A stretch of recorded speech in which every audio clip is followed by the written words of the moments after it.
Tonight, we are not visiting a civilization at its height, but in its long, slow, and quiet twilight. We are journeying to the Roman world as it faded, not with a single cataclysmic bang, but with a prolonged, drawn-out sigh. We will explore why the great, magnificent stone cities of the Roman Empire, the bustling hearts of commerce and culture, were slowly and then almost completely abandoned during the early Middle Ages. This is a story of entropy, of the slow, inexorable decay of a complex system. It is a story of broken roads, of silent forums, and of the grass that grows with a patient and quiet persistence between the cracks of fallen marble.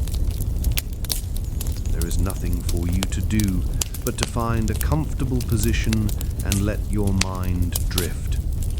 We will not concern ourselves with complex dates or the names of forgotten emperors. We will simply immerse ourselves in the atmosphere of this great transformation and let the quiet, somber rhythm of this history be our guide into a deep and peaceful rest. Part 1. The Crumbling of an Empire. The Last Market Day. Narrative.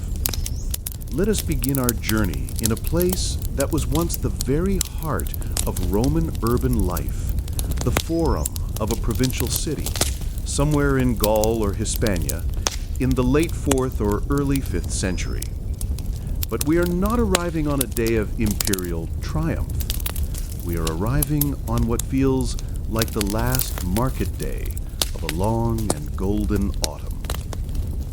Imagine the scene.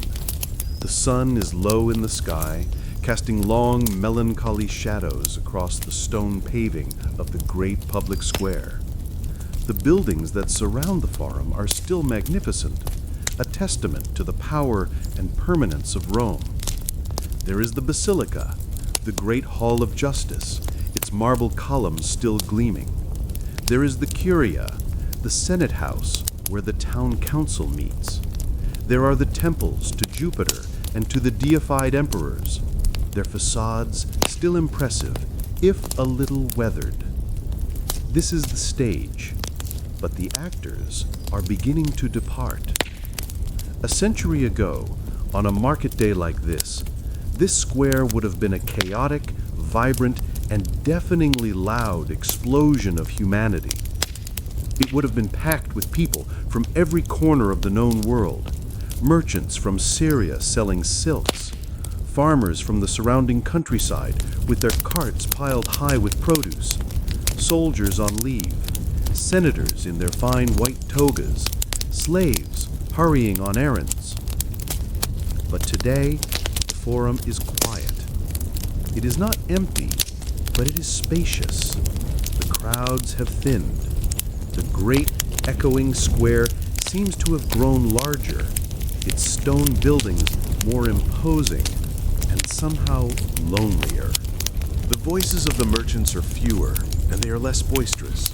The Syrian silk merchant is long gone. The trade routes to the east are no longer safe, the currency too unstable. In his place is a local weaver, his stall displaying a few bolts of coarse, local wool. The fishmonger who once sold oysters packed in snow from the distant mountains now sells only the common fish from the local river. The farmers are here, but they are fewer in number. Many have abandoned their small farms, driven off by the crushing taxes or the raids of barbarian warbands. The carts that do arrive are not overflowing. They carry just enough for the farmer to sell, to buy the few things he needs, a bit of salt, an iron tool. The goods for sale are different. The fine red gloss Samian ware pottery, imported from the great factories of central Gaul, is now a rarity, a treasured antique. The local potters are making a cruder, simpler gray ware. The beautiful glass vessels from the Rhineland have been replaced by simple wooden cups. the world has grown smaller, more local, more constrained. The people themselves have changed. The confident, purposeful stride of the Roman citizen has been replaced by a more cautious, more anxious shuffle. People huddle in small groups, their conversations quiet and worried. They speak of the latest raid on a nearby villa, of the rising price of grain, of the news that another legion has been withdrawn from the frontier to fight in a distant civil war. A sense of deep, gnawing uncertainty hangs in the air, a feeling that the solid, predictable world their grandfathers knew is beginning to dissolve. The buildings, too, though still standing, show the first subtle signs of neglect. A few tiles are missing from the roof of the basilica, and they have not been replaced. A crack has appeared in the facade of a temple. The great stone fountain in the center of the square, which once gushed with fresh water from the aqueduct, is now dry, its basin filled with wind-blown leaves. This is not a scene of dramatic collapse. It is a scene of slow, quiet, and almost imperceptible decay. It is the feeling of a great and powerful machine beginning to run down. The energy is seeping out of it. The connections are beginning to fray. As the sun sets on this last quiet market day, a chill wind blows through the half-empty forum. The last of the farmers are packing up their carts, eager to get back to the relative safety of their villages before dark. The great square, which was the vibrant, beating heart of this city, is slowly, quietly emptying out, preparing for a long, silent, and uncertain night. This is not the end, but it is the beginning of the end. The roads break apart. Let us now leave the quiet forum of the provincial city and travel out onto the great network that was the lifeblood of the Roman Empire, the roads. For centuries, these magnificent engineered highways were the arteries of Rome, carrying its legions, its laws, its commerce, and its culture to every corner of the known world. But now, these arteries are beginning to harden. Imagine you are a traveler, a merchant perhaps, in the early 5th century, making your way along a great Roman road. A generation ago, this journey would have been a relatively safe, predictable, and straightforward affair. The road would have been a smooth, well-maintained surface of packed gravel and paving stones, marching in a relentlessly straight line over hills and across valleys. But now, the road is beginning to break apart. The first thing you notice is the surface. The heavy paving stones are cracked and uneven. In places, they have been prized up and stolen by local people to be used for the foundation of a new wall or a hut. The packed gravel has been washed away by the rains, leaving deep, muddy ruts that threaten to break the axle of your heavy, slow-moving cart. And then there are the weeds. With a quiet, patient, and inexorable persistence, nature is beginning to reclaim what was taken from it. Grass and tough, scrubby weeds are pushing their way up through the cracks between the stones. Small saplings have taken root in the drainage ditches at the side of the road. In a few more generations, these saplings will be trees, their roots buckling the very foundations of the road, their branches obscuring its path. The journey is no longer predictable. The milestones, which once proudly proclaimed the distance to the next city and the name of the emperor who had last repaired the road, are now often toppled over, their inscriptions worn and unreadable. The bridges, those marvels of Roman engineering that carried the roads over rivers and gorges, are now points of high anxiety. A small wooden bridge might have been washed away in a flood and never rebuilt, forcing you to make a long and dangerous detour to find a ford. A great stone arched bridge might still be standing, but its structure is weakening. A keystone might have fallen out. The parapets might have crumbled. To cross it with a heavy cart is a gamble, and the road is no longer safe. The system of patrols and forts that once policed these highways is gone. The soldiers have been withdrawn to fight in distant civil wars, or the state can no longer afford to pay them. The road now belongs to the lawless. Bandits and deserters haunt the wooded sections of the road, waiting to prey on the vulnerable traveler. To travel is to risk not just your goods, but your life. As a result, long-distance travel, which was the hallmark of the Roman world, is becoming a rarity. The merchant from Gaul no longer makes the journey to Hispania. The student from Britannia no longer travels to the great schools of Rome. The world is shrinking. The great, interconnected web of the empire is unraveling, one broken road, one fallen bridge at a time. This decay is not the result of a deliberate act of destruction. It is the result of simple, systemic neglect. The roads were built and maintained by the central imperial state, using the labor of the army and the funds from the imperial treasury. But now the state is bankrupt and consumed by internal conflict. There is no money to pay the surveyors, no soldiers to quarry the stone, no engineers to repair the bridges. The great, complex, and centrally managed system that built this network has broken down. And without constant maintenance, even the most magnificent of structures will eventually succumb to the slow, patient, and relentless forces of erosion and decay. As you lie in your bed in a world where you can travel for thousands of miles on smooth, safe, and well-lit highways, think of this older, more fragile network. Imagine the slow, bumpy, and anxious journey of that last Roman merchant, his cartwheels creaking in the ruts, his eyes scanning the trees for any sign of danger. The world is becoming a larger, more disconnected, and more frightening place, and the silent, crumbling road beneath his feet is a testament to a magnificent order that is slowly, quietly, and irrevocably falling apart. The water stops flowing.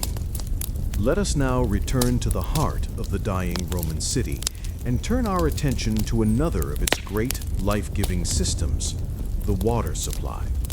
The Roman city was a thirsty city, and its health, its hygiene, and its very character were dependent on the constant, massive, and seemingly endless flow of fresh, clean water brought from distant springs by the magnificent aqueducts. But now, the water is beginning to stop. Imagine yourself standing in the shadow of one of these great aqueducts just outside the city walls. It is a line of majestic stone arches marching across the landscape, a symbol of Rome's absolute mastery over the natural world. For centuries, a river of pure, cold water has flowed silently in the covered channel at its very top. But now, the channel is dry. Like the roads, the aqueducts were a complex system that required constant, skilled maintenance. The channel had to be regularly cleaned of silt and mineral deposits. Cracks in the waterproof lining had to be patched. The great stone arches had to be monitored for any sign of structural weakness. This was the work of a specialized, state-funded corps of engineers and laborers. And now, just like the road crews, they are gone. The state is bankrupt. The central authority has collapsed. The knowledge has been lost. The decay begins subtly. A small leak, a minor crack goes unrepaired. A section of the channel becomes clogged with debris. The flow of water is reduced. Then, a more serious problem. A winter frost causes a section of the stone arcade to shift. A small earthquake, common in this part of the world, causes a pier to settle. A great arch, which has stood for 300 years, groans and then collapses into a pile of rubble. And with that, the aqueduct is dead. The river in the sky has been severed. The city has lost its primary source of water. The consequences for the city are immediate and catastrophic. The first thing to go are the luxuries.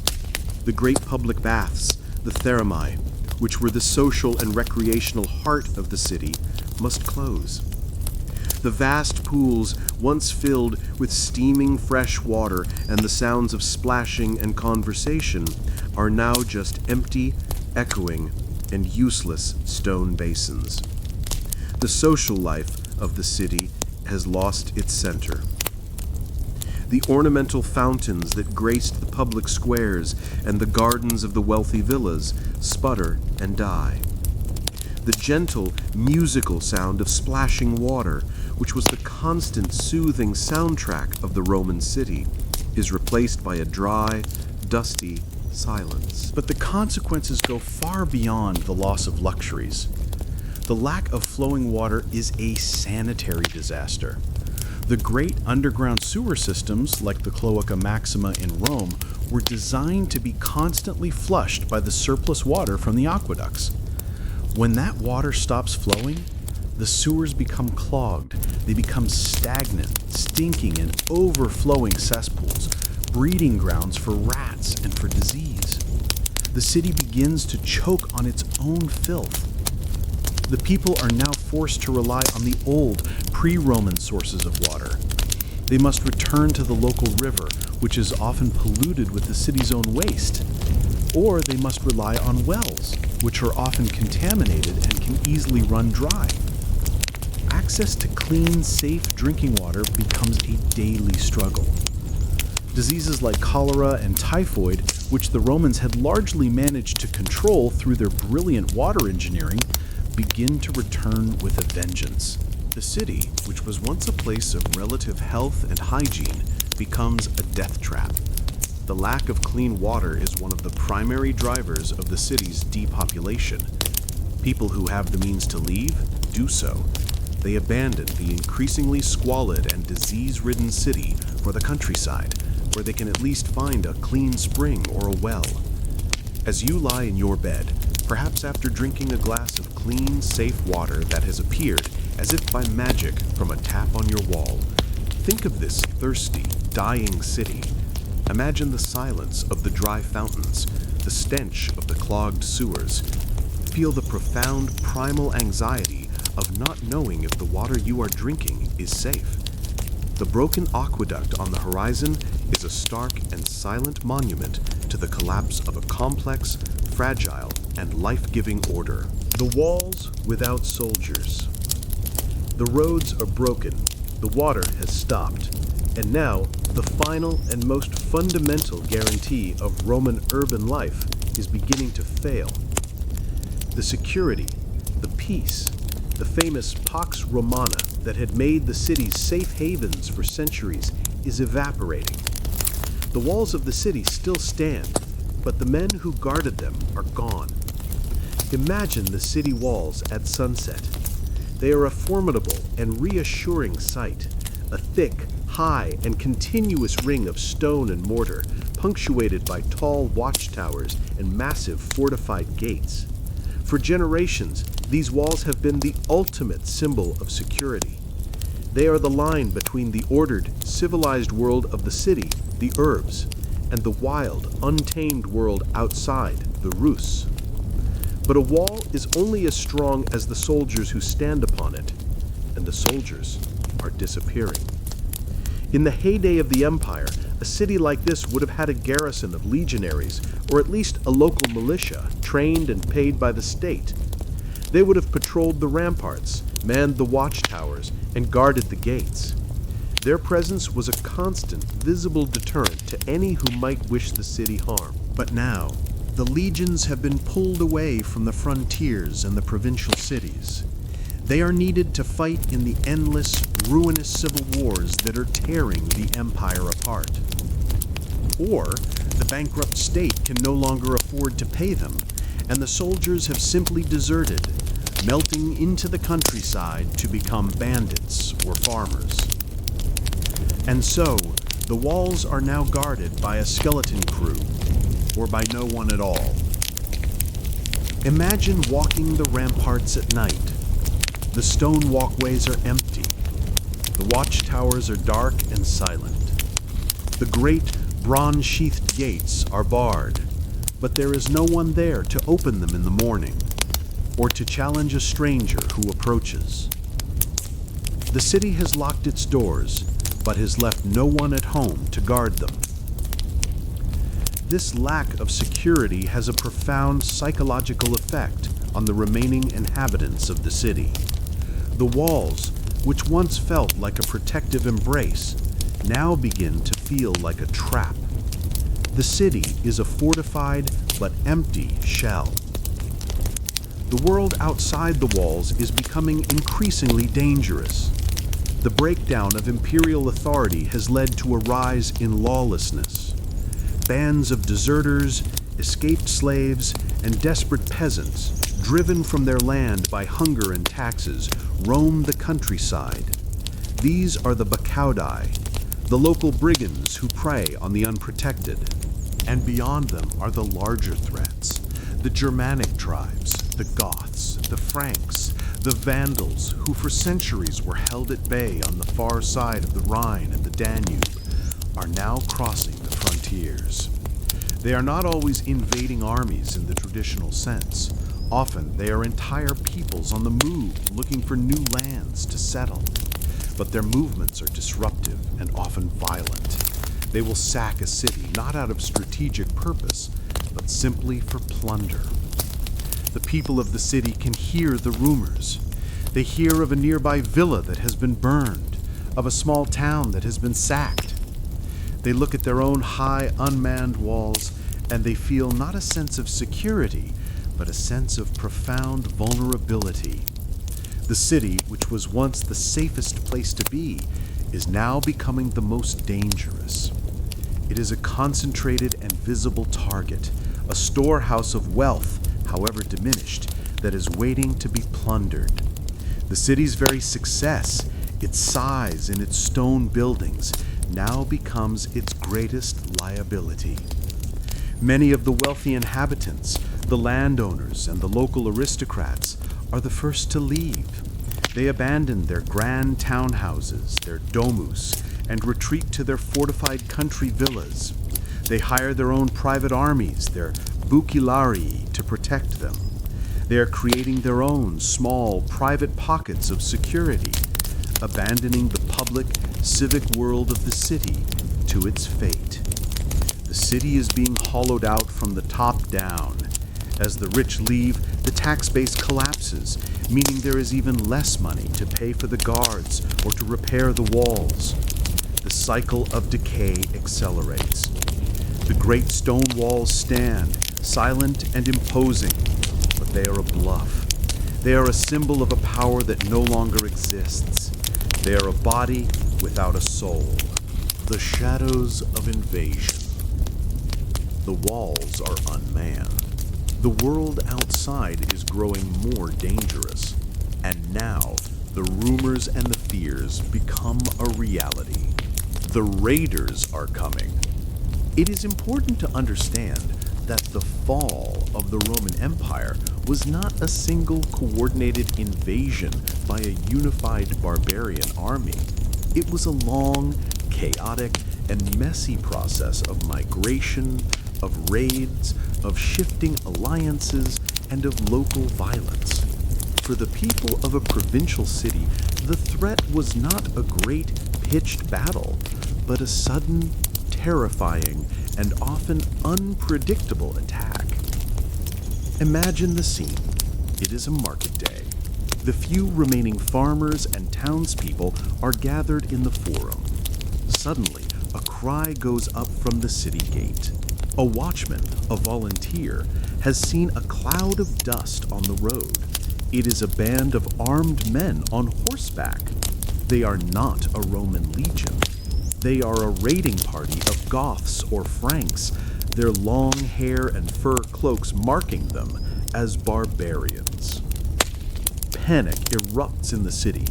There is no organized defense. There is no garrison to command.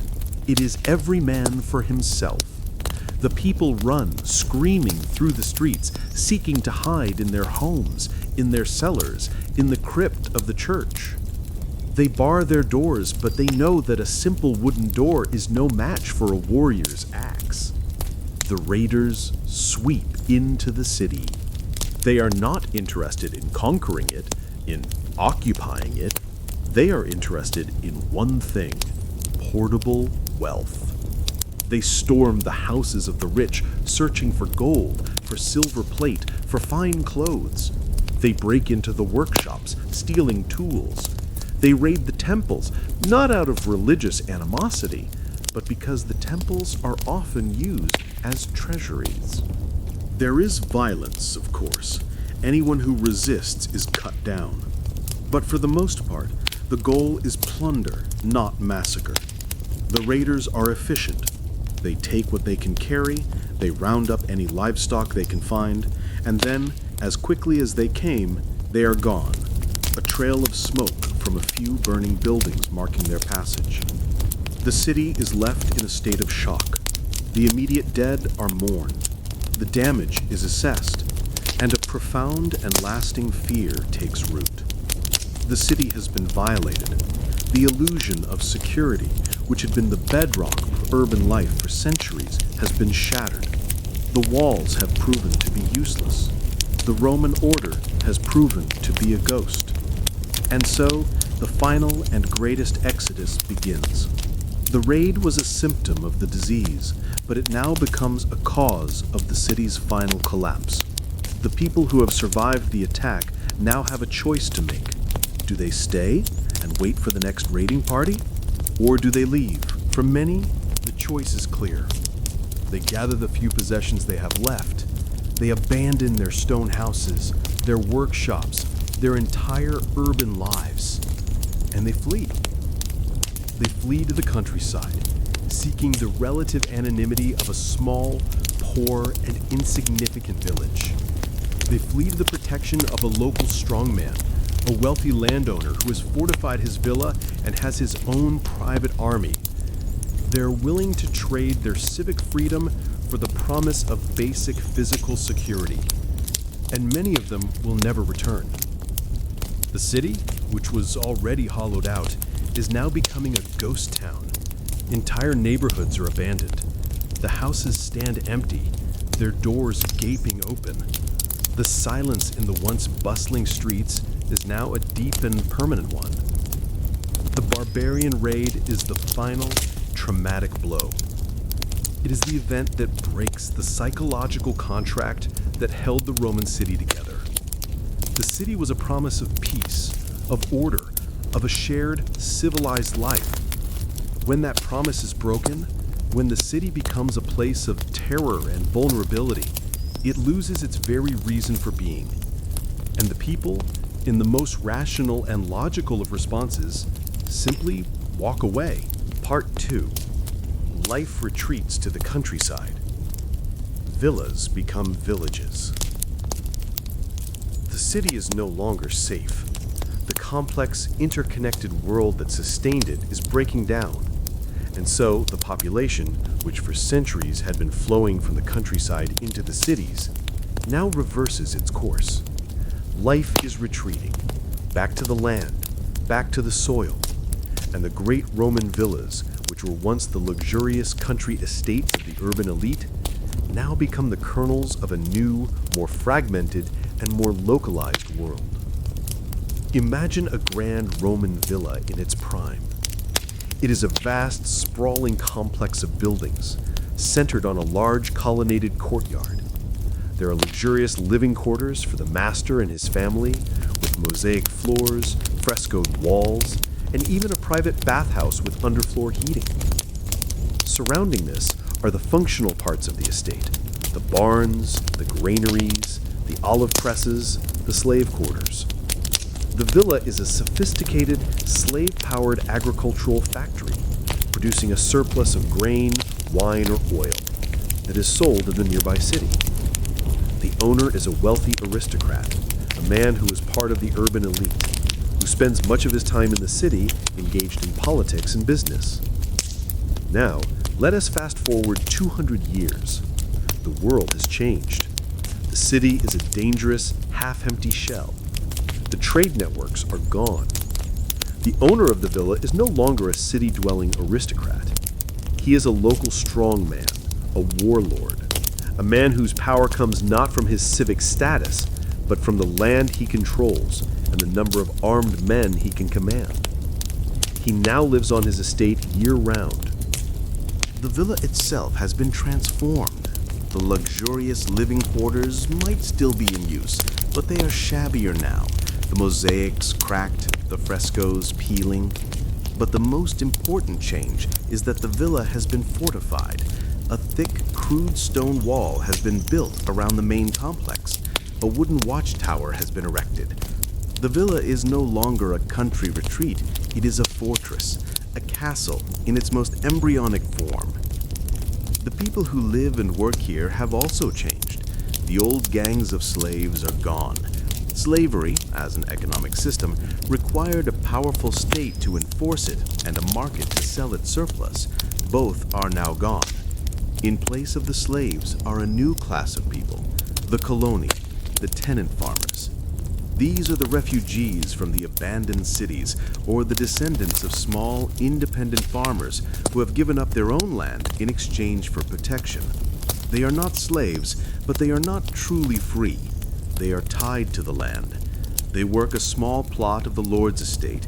In return, they must give him a large portion of their harvest, and they must also work for a certain number of days on his own personal lands, his domain. They are also his soldiers. When danger threatens, they must take up their spears and their axes and defend the walls of his fortified villa. And so, a new kind of settlement begins to form around the old Roman villa.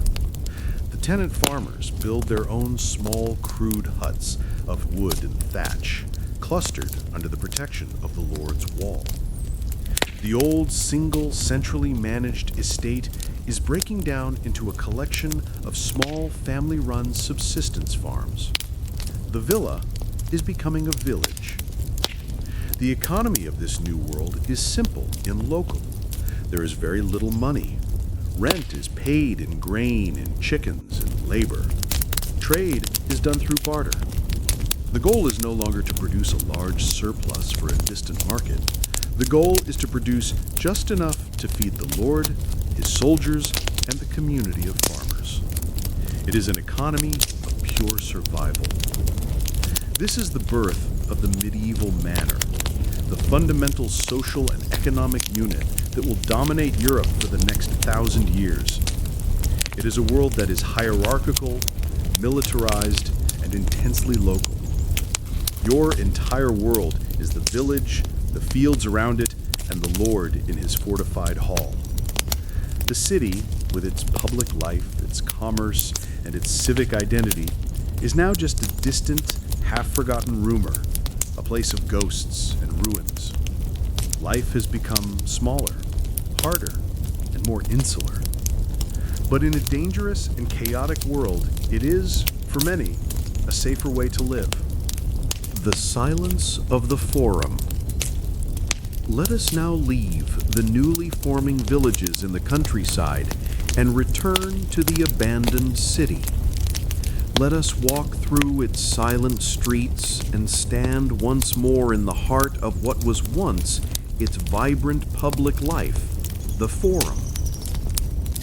The slow, quiet process of decay that we witnessed on the last market day has now accelerated into a profound and irreversible collapse. The Forum is no longer just quiet, it is silent. The silence is broken only by the sound of the wind whistling through the empty colonnades and the cry of a nesting bird from the roof of the ruined basilica. The last echoes of the senators' debates, the merchants' haggling, and the lawyers' speeches have long since faded away. The great stone buildings are still standing, but they are skeletons. Their grandeur is the grandeur of a ruin. The marble columns of the basilica, which once held up a massive timber roof, now stand open to the sky. The roof has long since collapsed. its great beams rotting on the floor, or, more likely, scavenged for firewood or for the construction of a crude hut.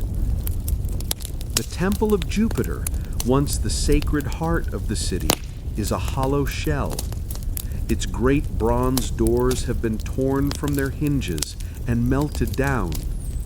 The cult statue of the god, which was once adorned with gold and ivory, is gone, smashed into pieces.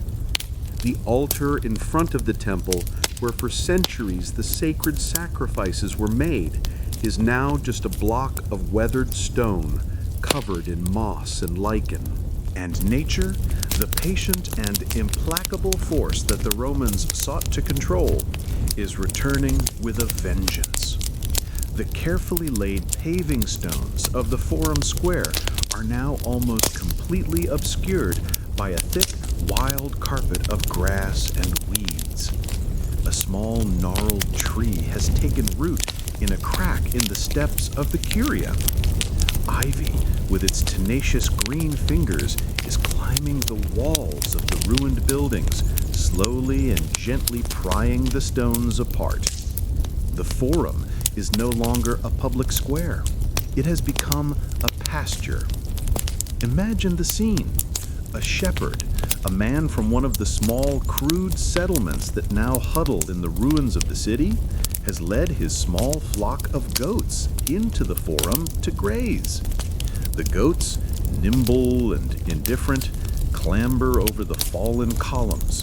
They nibble at the weeds that are growing where the magistrates once sat. The sound of their bleating echoes in the great silent space. This image, the shepherd in the Forum, is one of the most powerful and poignant symbols of the end of the Roman world. It is a symbol of the complete and utter collapse of civic life. The space that was the very definition of the urban, of the public, of the political, has reverted to a state of simple pastoral nature. The complex, literate, and highly organized world of the Roman city has been replaced by the simple, illiterate, and subsistence world of the medieval peasant. The Forum is also being used as a quarry. The remaining inhabitants of the dying city, who are now living in small, crude huts built in the ruins of the great public buildings, see the Forum not as a sacred historical site, but as a convenient source of pre-cut stone. They will come with their carts and their crowbars, and they will pry the marble cladding from the walls of the basilica. They will topple a column to break it up for the foundation of a new pigsty. The great buildings are being slowly and methodically disassembled, their materials recycled into the humbler structures of a new, poorer, and more desperate age. The Forum is a ghost of its former self. To stand in its grassy, silent expanse is to be surrounded by the ghosts of a lost civilization. You can almost hear the faint, distant echoes of the crowd. You can almost see the spectral image of a senator in his toga. But it is only the wind and the bleating of the goats. The heart of the city has stopped beating, and a deep, profound, and irreversible silence has fallen. The rise of the local lord. As the formal civic life of the Roman city collapses, a new, more personal, and more fragmented form of power begins to emerge.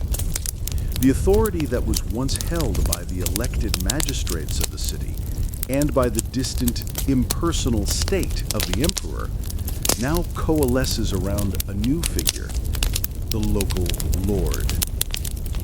This is the man we have already met, the master of the fortified villa, the embryonic medieval nobleman. His rise to power is a direct consequence of the city's fall. As the institutions of the Roman state wither and die, he is the one who steps into the vacuum. His power is not based on a legal title or an elected office. It is based on two very simple and very brutal realities. He controls the land, and he commands a force of armed men. The land is the source of all wealth in this new agrarian world. He may be the descendant of a Roman senatorial family who owned vast estates, the latifundia, or he may be a successful Germanic warrior, a chieftain who was granted land by a king in return for his military service. Either way, he is the landlord. The peasants who live in the villages on his land are his tenants, his dependents. They owe him rent in the form of food and labor. He is their economic master. And he is their military protector. He lives in a fortified hall, a place of stone and timber that can withstand a raid. And he has a private army. These are his retainers, his men, a band of loyal professional warriors who are fed, housed, and armed by him. They are his defense against the chaos of the outside world. For the peasant, this new arrangement is a bargain, a trade-off. In the old Roman world, he might have been a free citizen with rights under the law, but he was also at the mercy of the tax collector and the barbarian raider. Now, he gives up his freedom. He becomes a serf, tied to the Lord's land. He cannot leave without the Lord's permission. He is subject to the Lord's justice, which is often arbitrary and harsh. But in return, he receives something that the dying Roman state can no longer provide: protection. When the raiders come, he can flee with his family to the safety of the Lord's fortified hall. The Lord's warriors are his shield. In a world of constant low-level violence and uncertainty, this guarantee of physical security is the most valuable commodity of all. And so the political landscape is completely transformed. The old horizontal and civic model of the Roman city, with its assemblies, its councils, and its magistrates, is replaced by a new, vertical and personal model. Power is no longer public, it is private. Justice is no longer administered in a basilica according to a written legal code. It is dispensed by the Lord in his hall, according to custom and to his own will. Your loyalty is no longer to a distant, abstract entity called Rome. It is to a man you can see, a man who owns the land you farm and whose soldiers protect your life. You are his man. This intensely personal, hierarchical bond between the Lord and his vassal and between the Lord and his serfs is the fundamental building block of the new feudal world that is emerging from the ruins of the old. The city, with its ideal of a community of free citizens, is a forgotten dream. The new reality is the manor, a small, self-sufficient, and militarized world ruled by a single powerful figure. The center of gravity has shifted permanently from the stone form of the city to the timbered hall of the local lord. The church in the ruins. As the secular institutions of the Roman city crumble and decay, one institution not only survives, but seems to grow in strength and influence.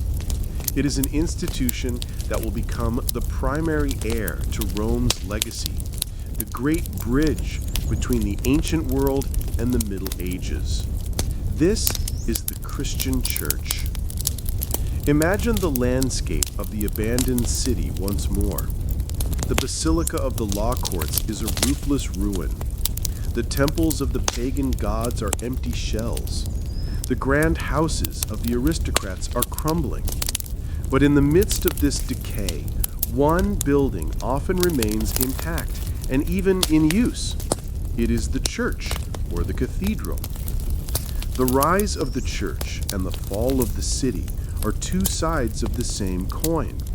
As the Roman state weakened, the church, with its organized hierarchy of bishops, priests, and deacons, began to take over many of its functions.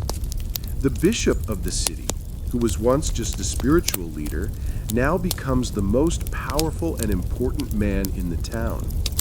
He is often from one of the old aristocratic Roman families, a man with education and administrative experience.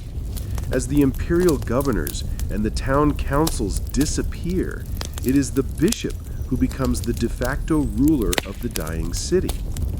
He is the one who organizes the distribution of food to the starving poor.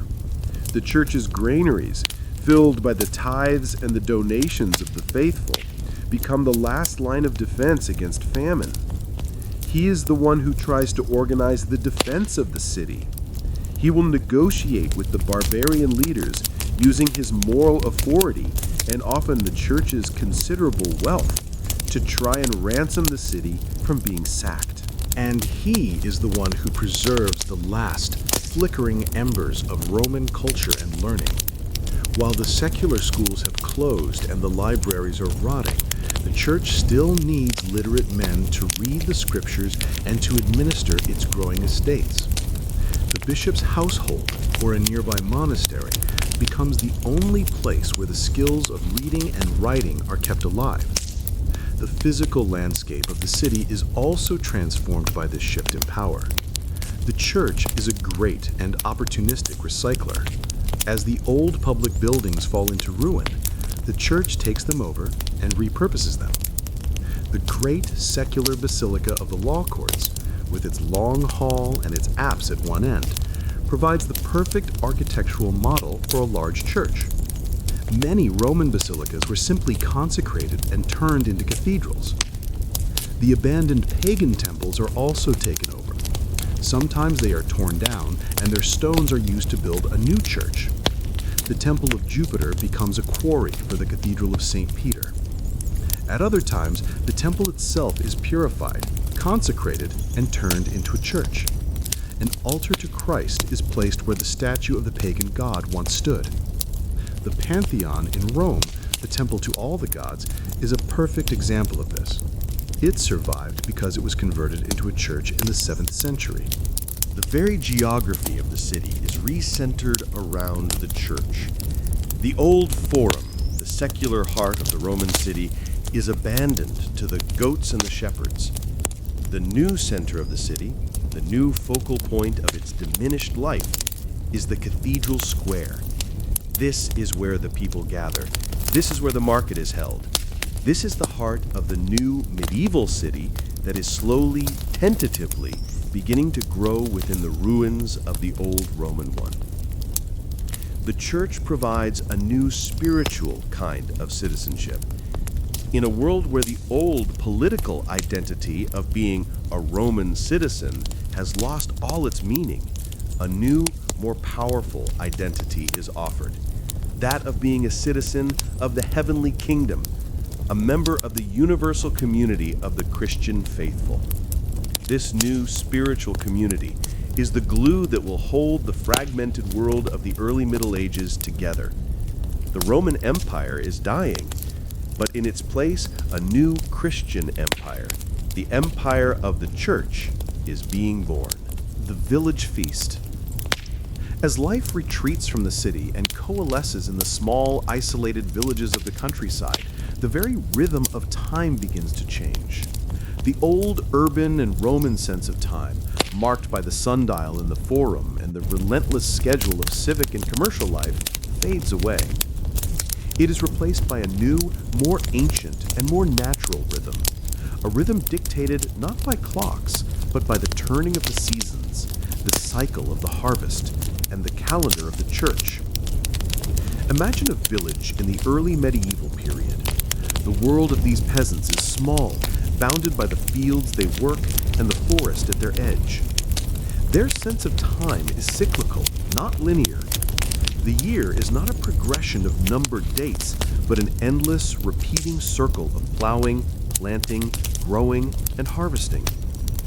The great markers of the year are the agricultural festivals, many of which are ancient pagan celebrations that have now been given a Christian name. There is Plow Monday in early January, when the plow is brought out of its winter storage and blessed by the village priest before the hard work of the spring plowing begins. There is Lammas Day in August, from the Old English for Loaf Mass, when the first harvested wheat is baked into a loaf of bread and brought to the church to be blessed.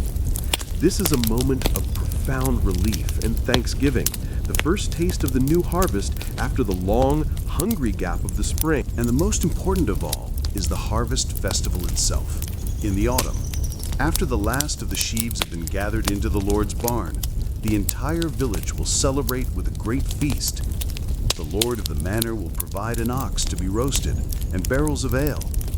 The villagers who have worked together in the fields for months now celebrate together. They eat, they drink, they dance, they play rough, rustic games. This is not just a party. It is a vital social ritual. It is a way of reaffirming the bonds of the community, of releasing the tensions of the long, hard year of work, and of giving thanks for the bounty of the earth, a bounty upon which all of their lives depend. Alongside this agricultural calendar is the liturgical calendar of the church. The year is marked by the great Christian festivals, the long, dark wait of Advent, the 12 days of joyous celebration at Christmas, the somber, hungry fast of Lent, and the triumphant, life-affirming feast of Easter. These holy days, or holidays, were the only rest the peasant would get. They were a sacred pause in the relentless cycle of labor. On a saint's day, no work was to be done in the fields. The peasant would attend a service in the small village church, and the rest of the day would be for rest, for family, and for quiet celebration. This sense of time is profoundly different from the Roman one. Roman time was secular, civic, and commercial. Medieval time is agricultural and sacred. The most important buildings in the village are not the law court and the market hall, but the Lord's barn and the parish church. Life is lived at a slower, more patient pace. The peasant knows that you cannot hurry the seasons. You cannot make the wheat grow any faster. You must work hard, but you must also wait.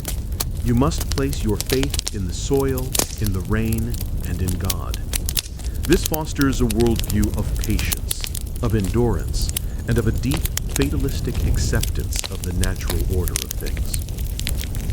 As you lie in your own bed, in a world governed by the second hand of the clock, by deadlines, by schedules, think of this older, slower, and more cyclical sense of time. Imagine a life that is completely in sync with the great, slow breathing of the earth, the rising and setting of the sun, the waxing and waning of the moon, the turning of the seasons. Let this ancient, natural, and profoundly peaceful rhythm be a comfort, and let it gently guide you into a deep and timeless sleep. Part 3. Fear, War, and Forgetting. The watchfires on the hill. As the order of the Roman world dissolves, it is replaced by a new and constant state of low-grade fear. The world is becoming a more dangerous, more unpredictable, and more violent place. The peace of the Roman Empire, which had been taken for granted for so many generations, is now a distant, fading memory. And the evidence of this new danger is written in fire upon the dark hills of the night. Imagine you are a peasant living in a small, isolated village. The sun has set, the world is plunged into a deep and profound darkness, and you are on watch. In the Roman era, the night was a time of relative security. The roads were patrolled, the cities were garrisoned. But now, the night is a time of fear.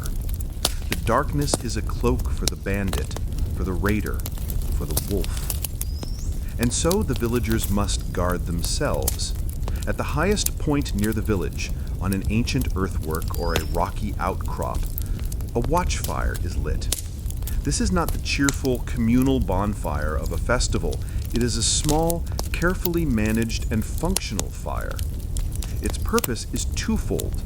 First, it is a beacon. Its light can be seen from miles across the dark, empty landscape.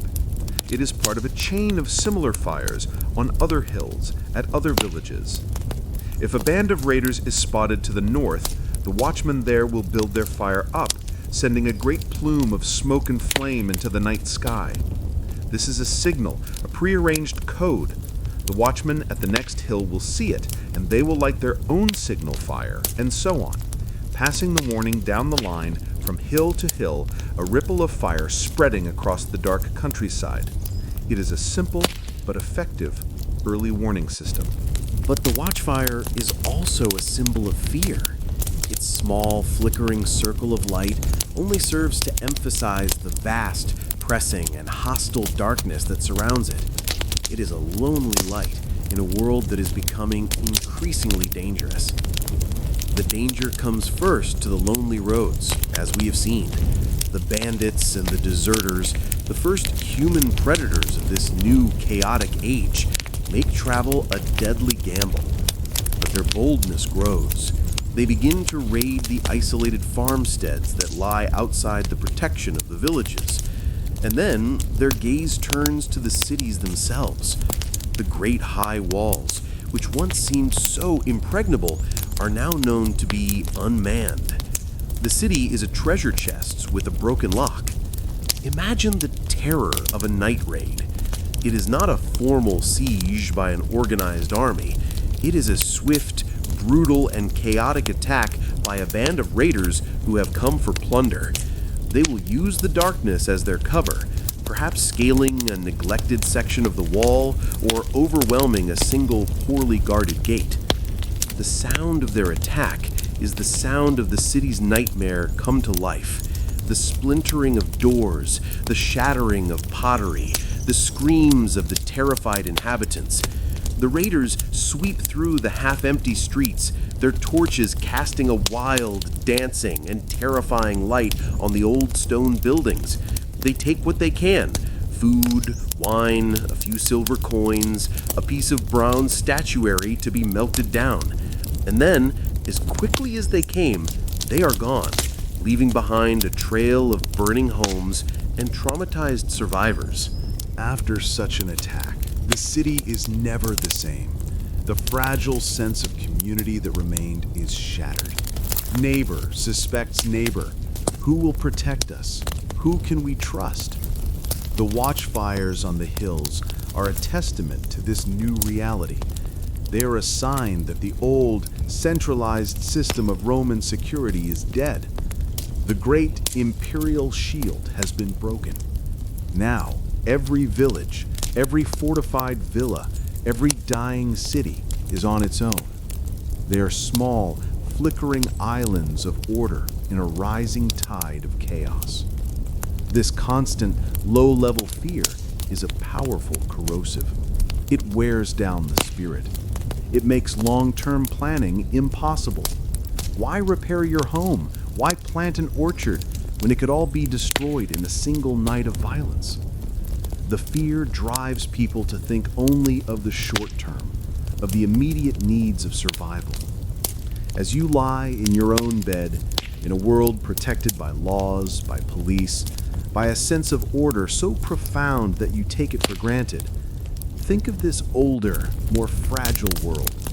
Imagine sitting by that lonely watchfire, your spear in your hand, your eyes straining to pierce the impenetrable darkness, listening for the snap of a twig that could signal the end of everything. Let the deep, profound, and invisible security of your own world be a comfort. You do not need to stand watch. And in that perfect safety, you can allow yourself to drift into a deep and unguarded sleep. The empty amphitheater. Let us now walk to the edge of the dying city, to a structure that is perhaps the most potent and iconic symbol of the Roman world's popular culture, the Great Stone Amphitheater.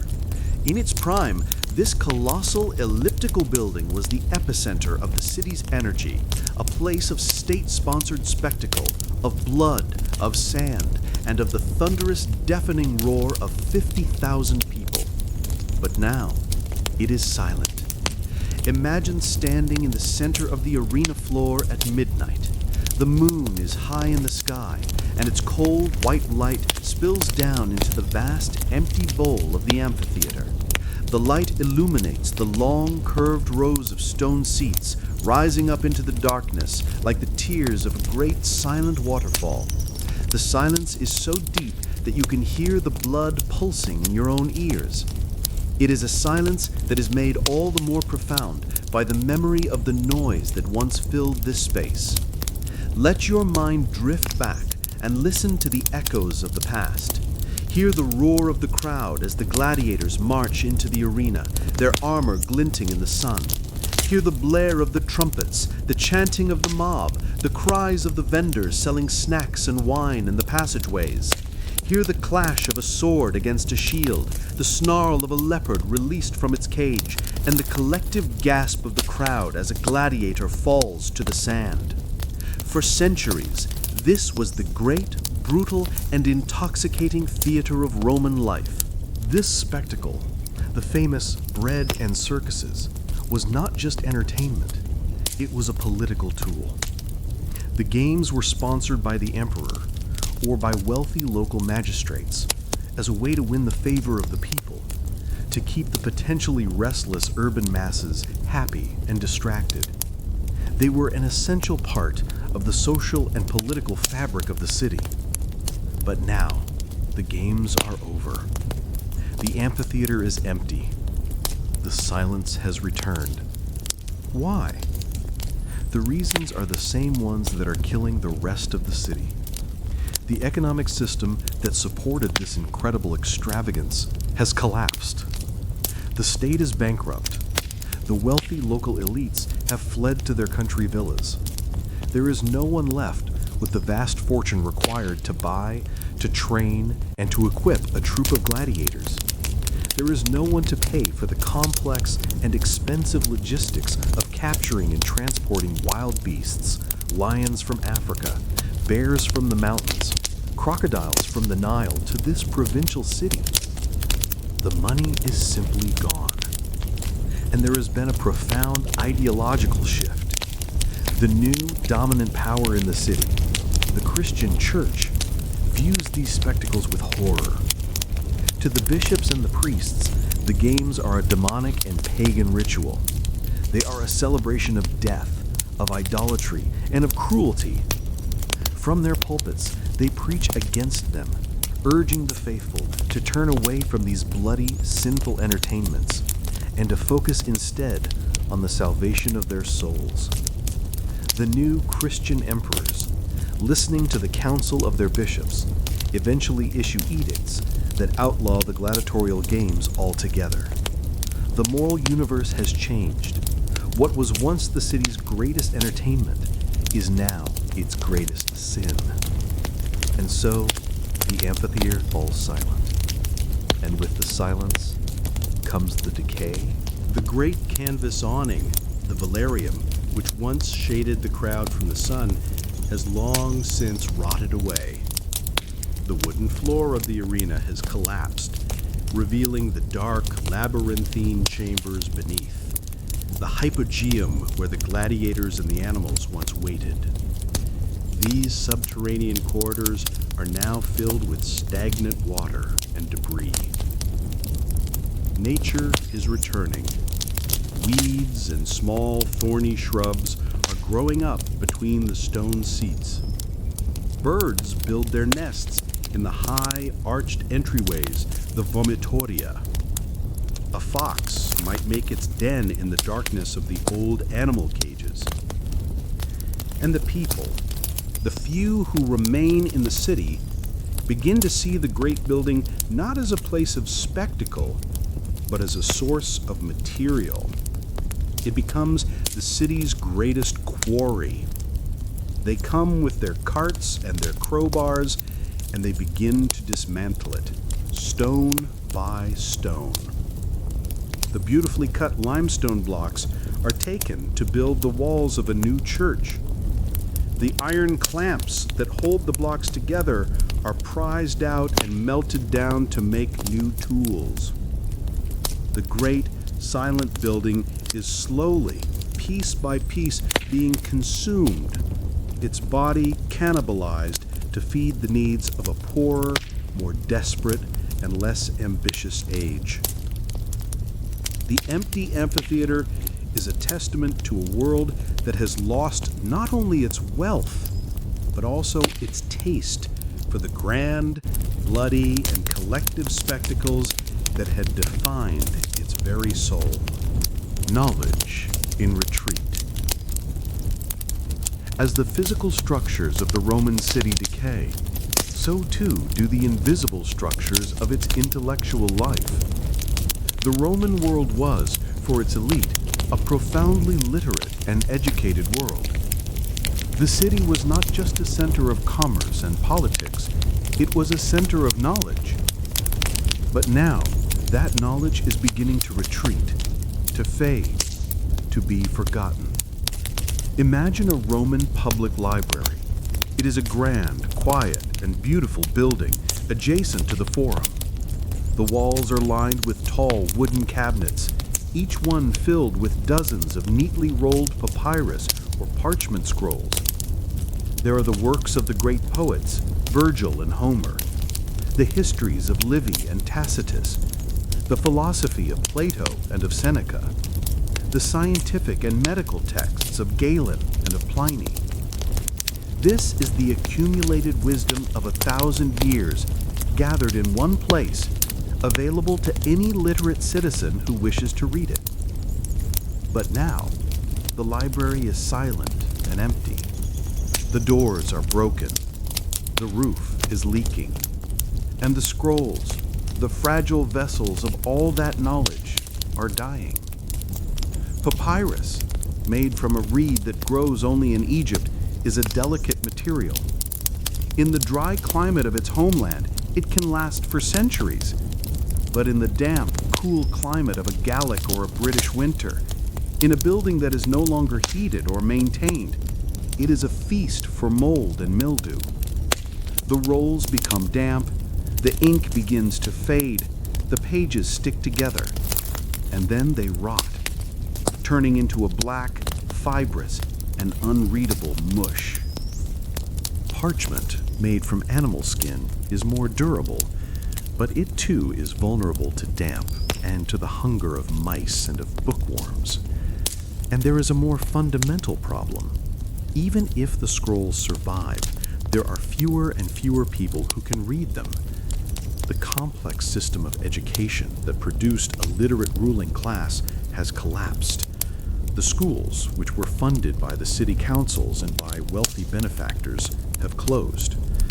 The rich have fled to their country estates, and they are now more concerned with training their sons in the arts of war than in the arts of rhetoric. The very language is beginning to change. The classical Latin of Virgil and Cicero, the formal literary language of the educated elite, is becoming a dead language. The common people speak a simpler, evolving language, a vulgar Latin, that is slowly morphing into the new Romance languages of French, of Spanish, of Italian. The old texts are becoming linguistically inaccessible. And so, a great forgetting begins. The history of the world is forgotten. The people who lived in the shadow of the great crumbling amphitheater no longer know who built it, or for what purpose.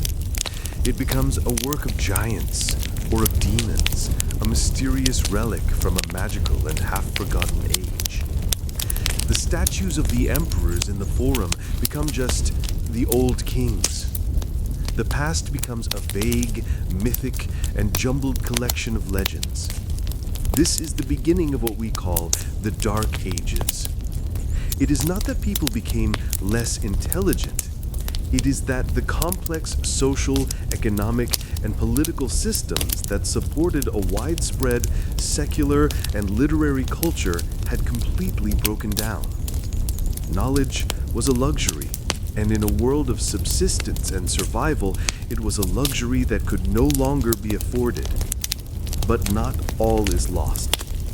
In a few isolated pockets, a few flickering candles are kept lit in the overwhelming darkness. In the scriptorium of a monastery, a lonely monk, who is one of the few remaining literate men, is patiently, meticulously, and faithfully copying an old manuscript of Virgil or of the Bible.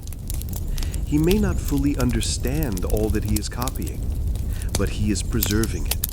He is a single, fragile link in a long, broken chain. He is keeping the memory of the ancient world alive, so that one day, centuries in the future, it can be rediscovered and reborn.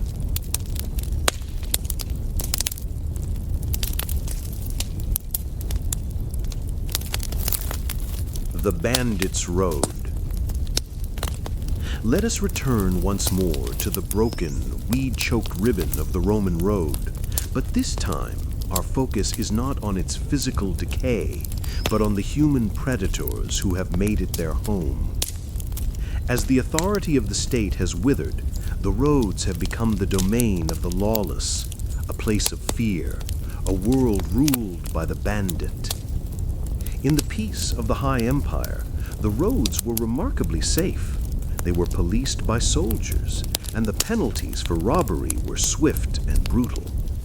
A merchant could travel with his goods, a pilgrim with his offerings, a student with his books, all with a reasonable expectation of reaching their destination unharmed.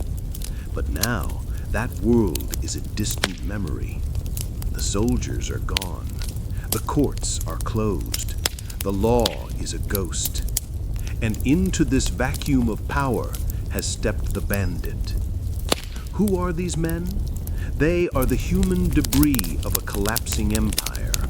They are soldiers from disbanded legions with no pay and no home to return to. They are escaped slaves fleeing from the great estates.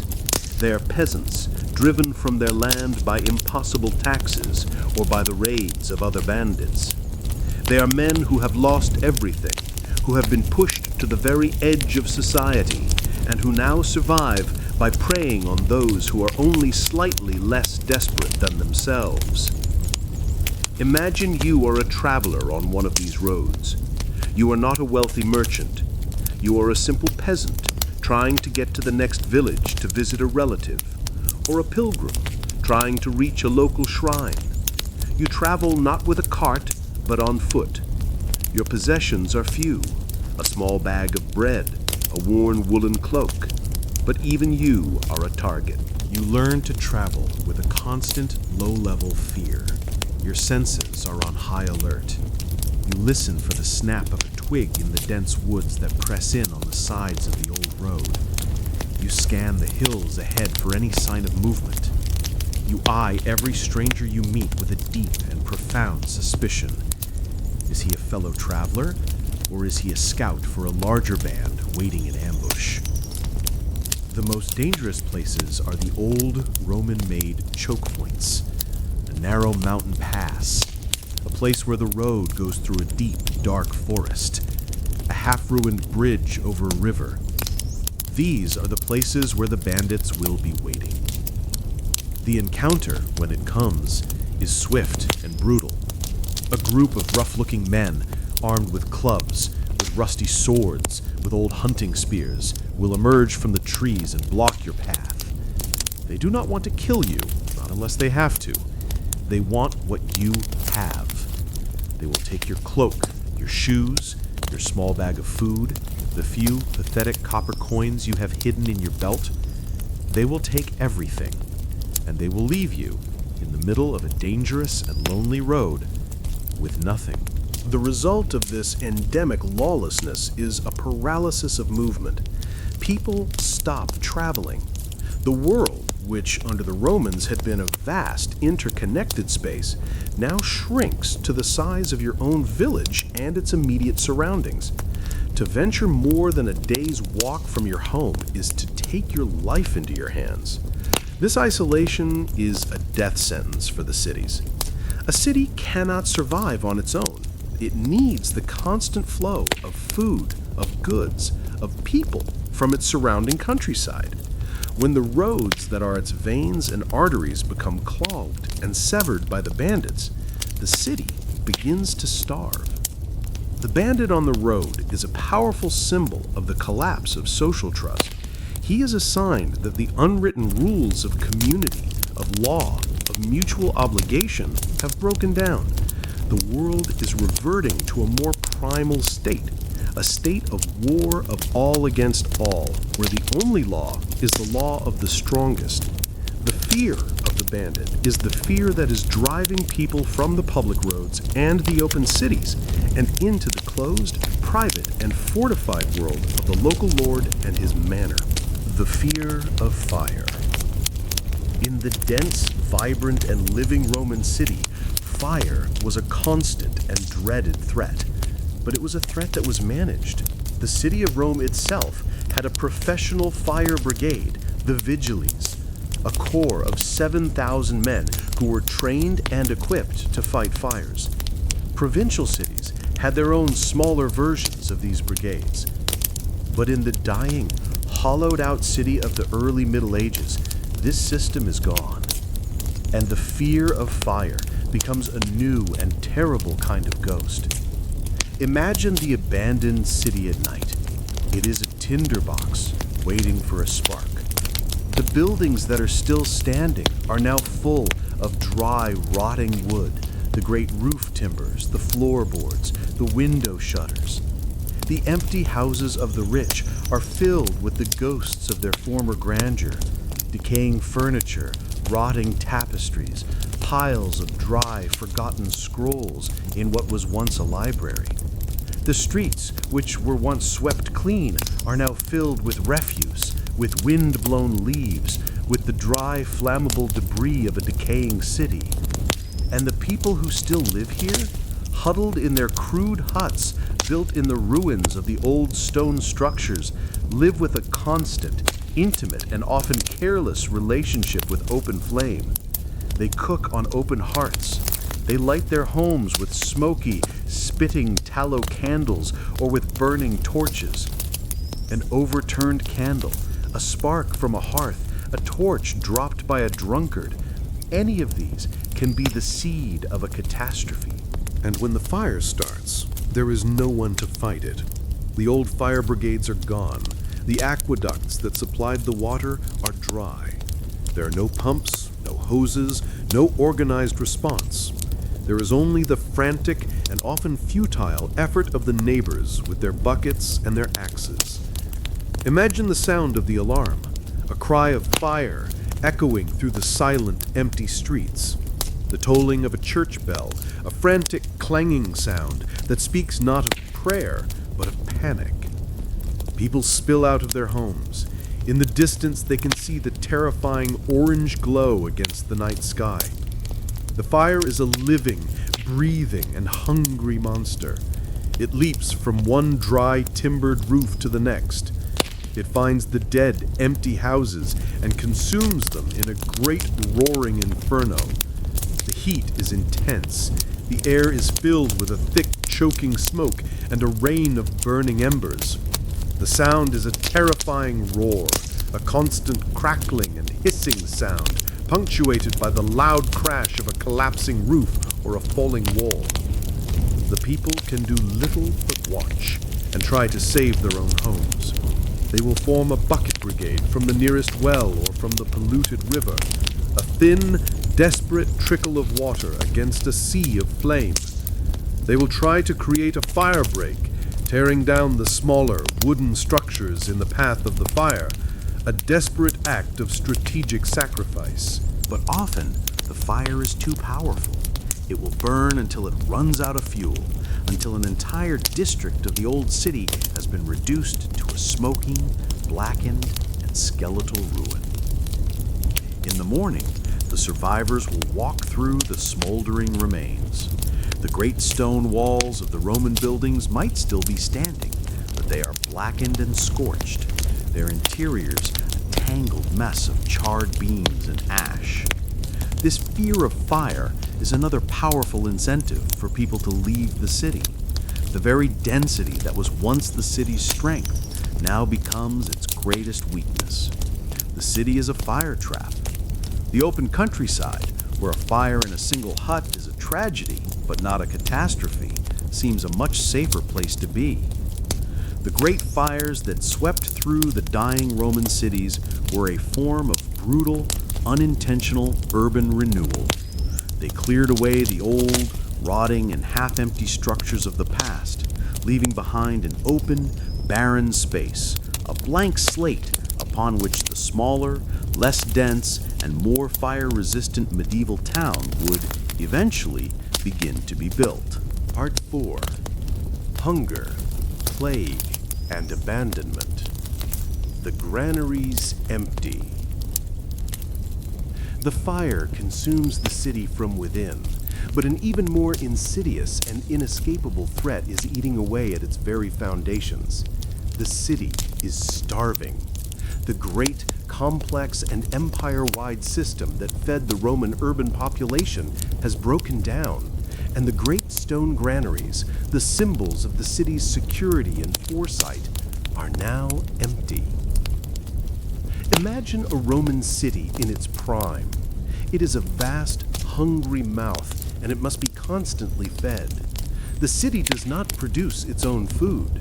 It is entirely dependent on the surplus grain produced by the surrounding countryside, and, for the larger cities, on massive shipments of grain from the great breadbaskets of the empire, from Sicily, from North Africa, from Egypt. This system, known as the Annona, was one of the administrative marvels of the Roman world. It was a vast, state-controlled logistical network of ships, barges, roads, and warehouses, all designed to ensure a steady, reliable, and often subsidized supply of grain to the cities. The free or cheap grain doled out to the urban populace was the bread in the famous phrase, bread and circuses. It was the cornerstone of the empire's political stability. Now, let us look at that system in the 5th or 6th century. It has completely collapsed. The great sea lanes of the Mediterranean are no longer the safe Roman lake they once were. They are now controlled by the fleets of the Vandal kingdom in North Africa or by pirates. The great grain ships from Egypt and Africa no longer make their journey to the ports of Italy and Gaul. The supply has been cut off at its source. The roads, as we have seen, are broken and infested with bandits. Even if a surplus of grain is produced in the local countryside, it is now incredibly difficult and dangerous to transport it to the city. And the countryside itself is producing less. The great slave-powered villas have given way to smaller, less efficient tenant farms. The constant warfare and raiding have disrupted the agricultural cycle. The population of farmers has been depleted by war, by famine, and by flight. The result is that the city is now completely isolated, thrown back on its own meager resources. It can only feed itself from the small, insecure harvest of the fields that lie in its immediate vicinity. Imagine the public granary of the city. It is a large, sturdy, and well-ventilated building designed to keep the grain dry and safe from pests. In the old days, it would have been filled to the rafters after the harvest, a reassuring mountain of golden wheat and barley, a guarantee against a lean winter.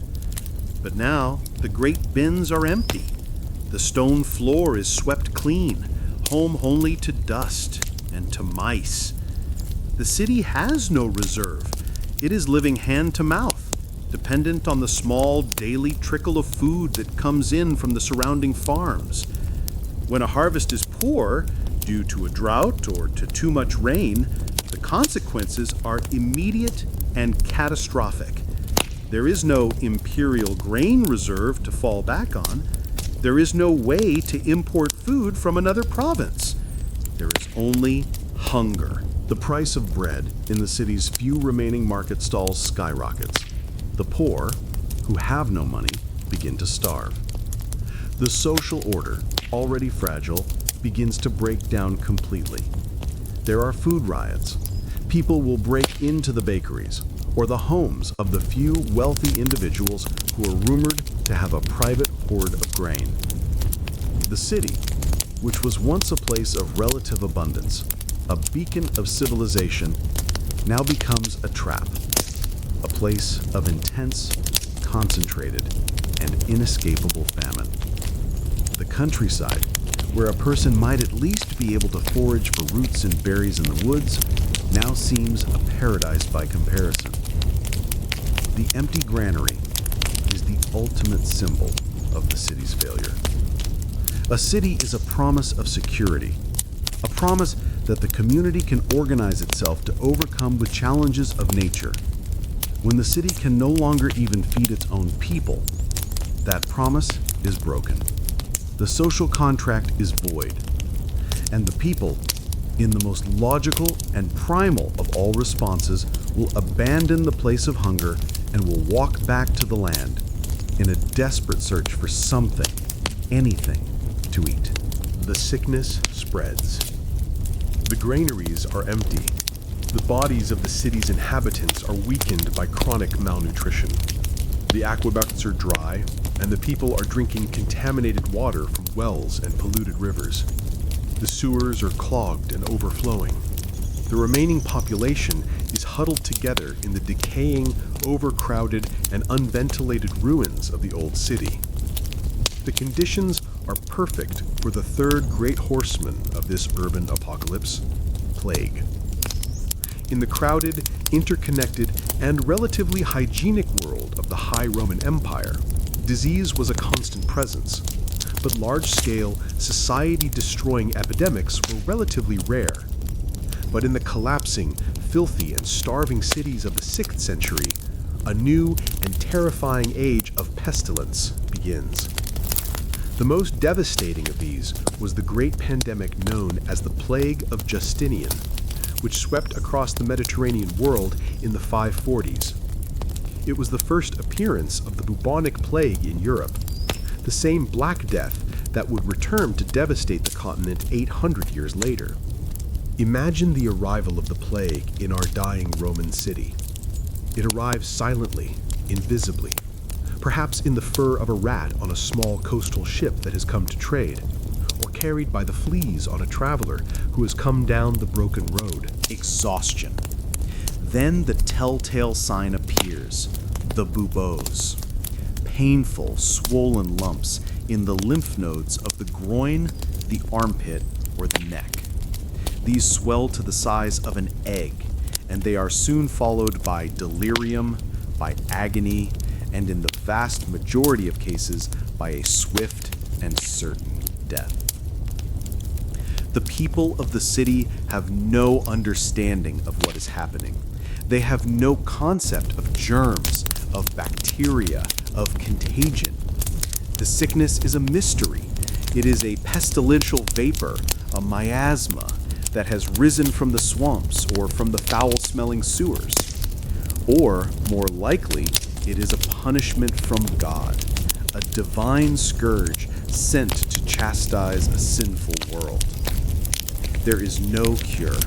The remedies of the local healers are useless. The prayers of the priests seem to go unanswered.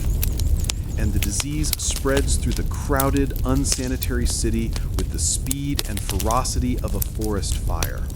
It moves from one house to the next, from one family to the next. The social fabric of the city, already frayed, is completely destroyed. Fear becomes the only ruling emotion.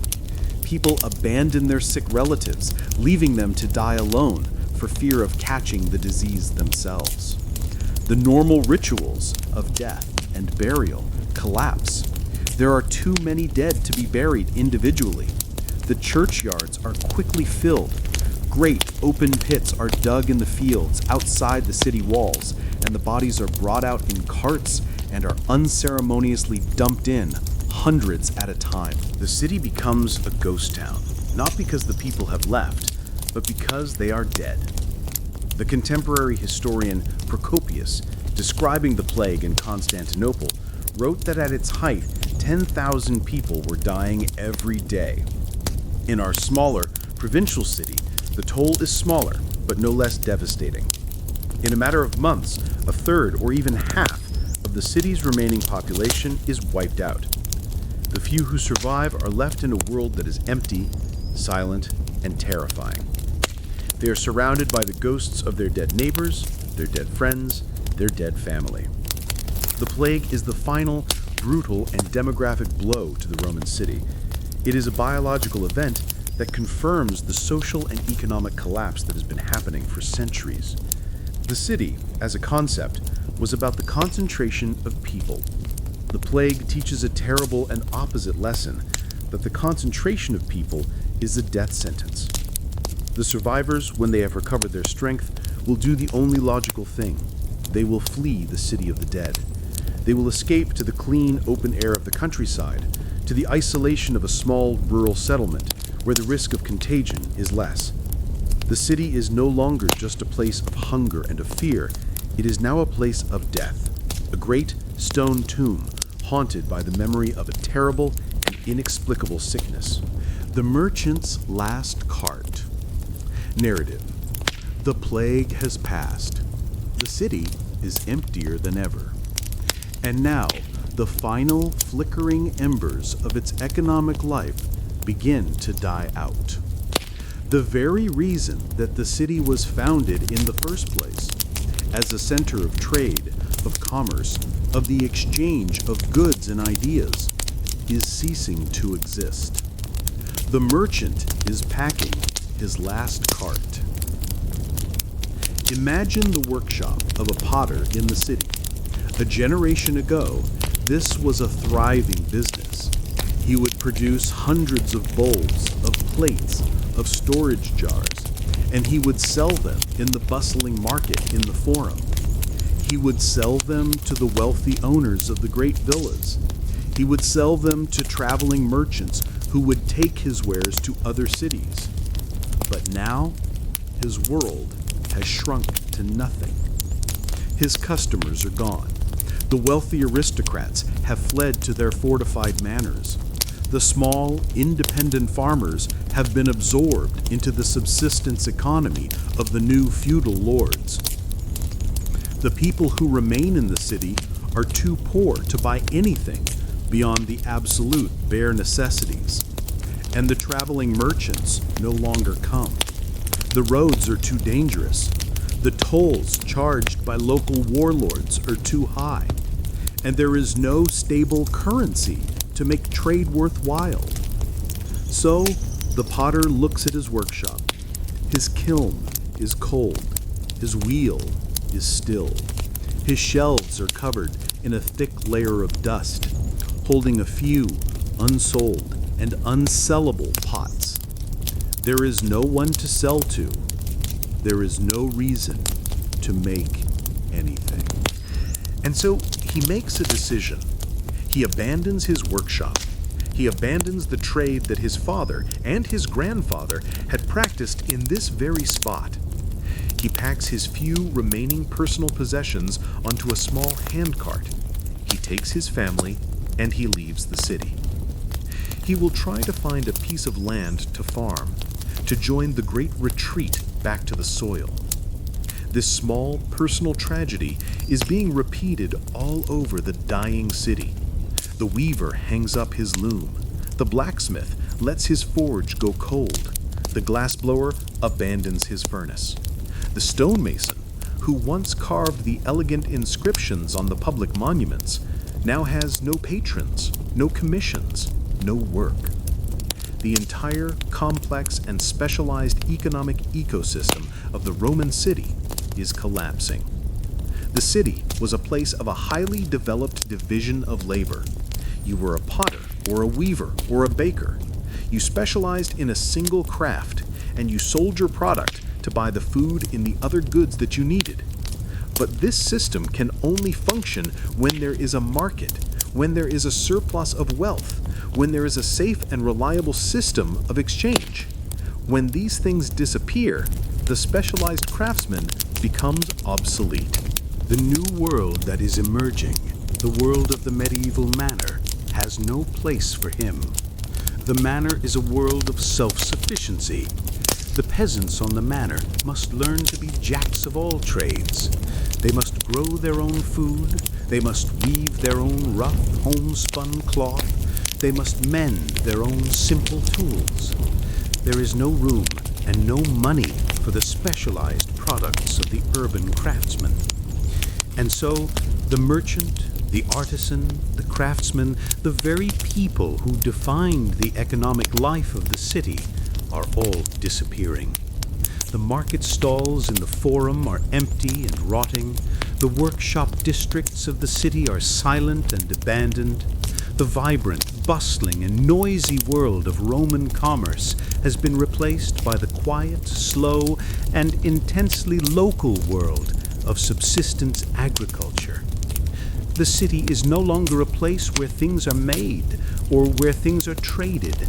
It is a place where nothing happens. It has lost its economic reason for being.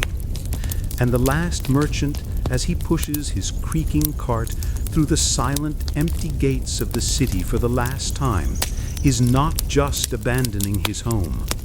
He is closing the final chapter in the long and once glorious story of Roman urban economy. The collapse of craft. As the artisans and the craftsmen abandon the dying city, something more than just their businesses is lost. What disappears is a vast, accumulated, and often unwritten body of knowledge.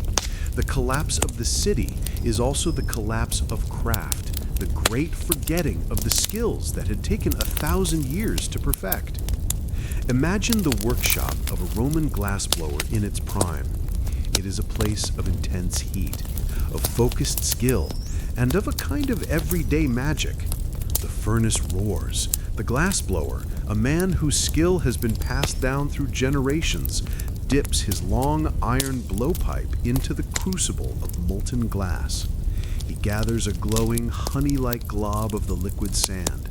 He blows, he turns, he shapes the glass with his tools, transforming it in a matter of moments from a formless blob into a delicate, beautiful, and almost weightless beaker or a bottle.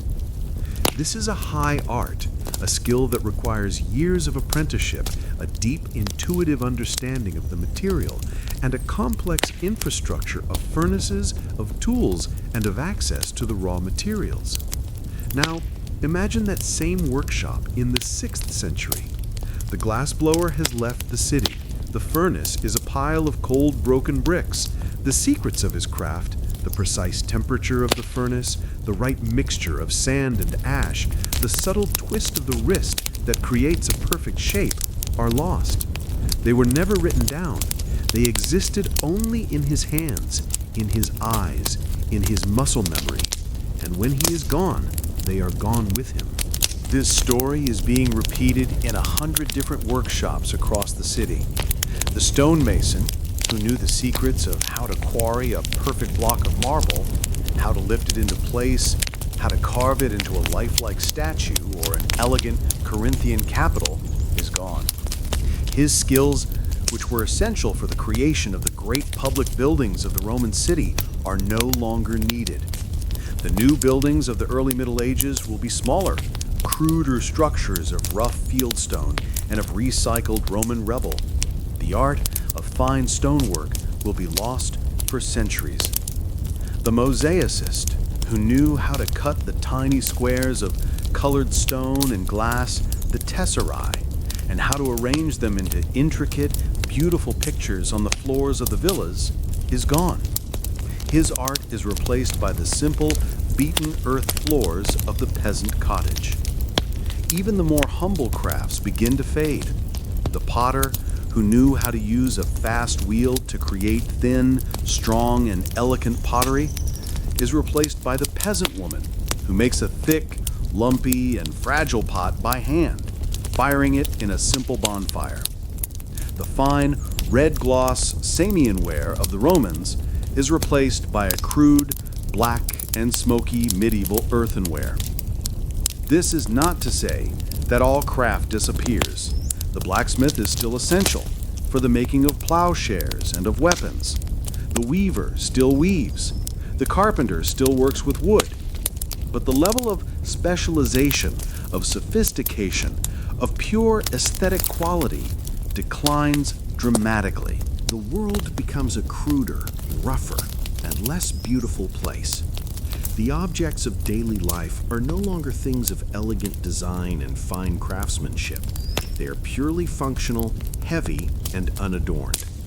The subtle, vibrant, and highly skilled material culture of the Roman world is replaced by a world of homespun, of rough wood, and of lumpy clay. This collapse of craft is a direct result of the collapse of the city. The city was a great engine of skill. It brought together master craftsmen and apprentices.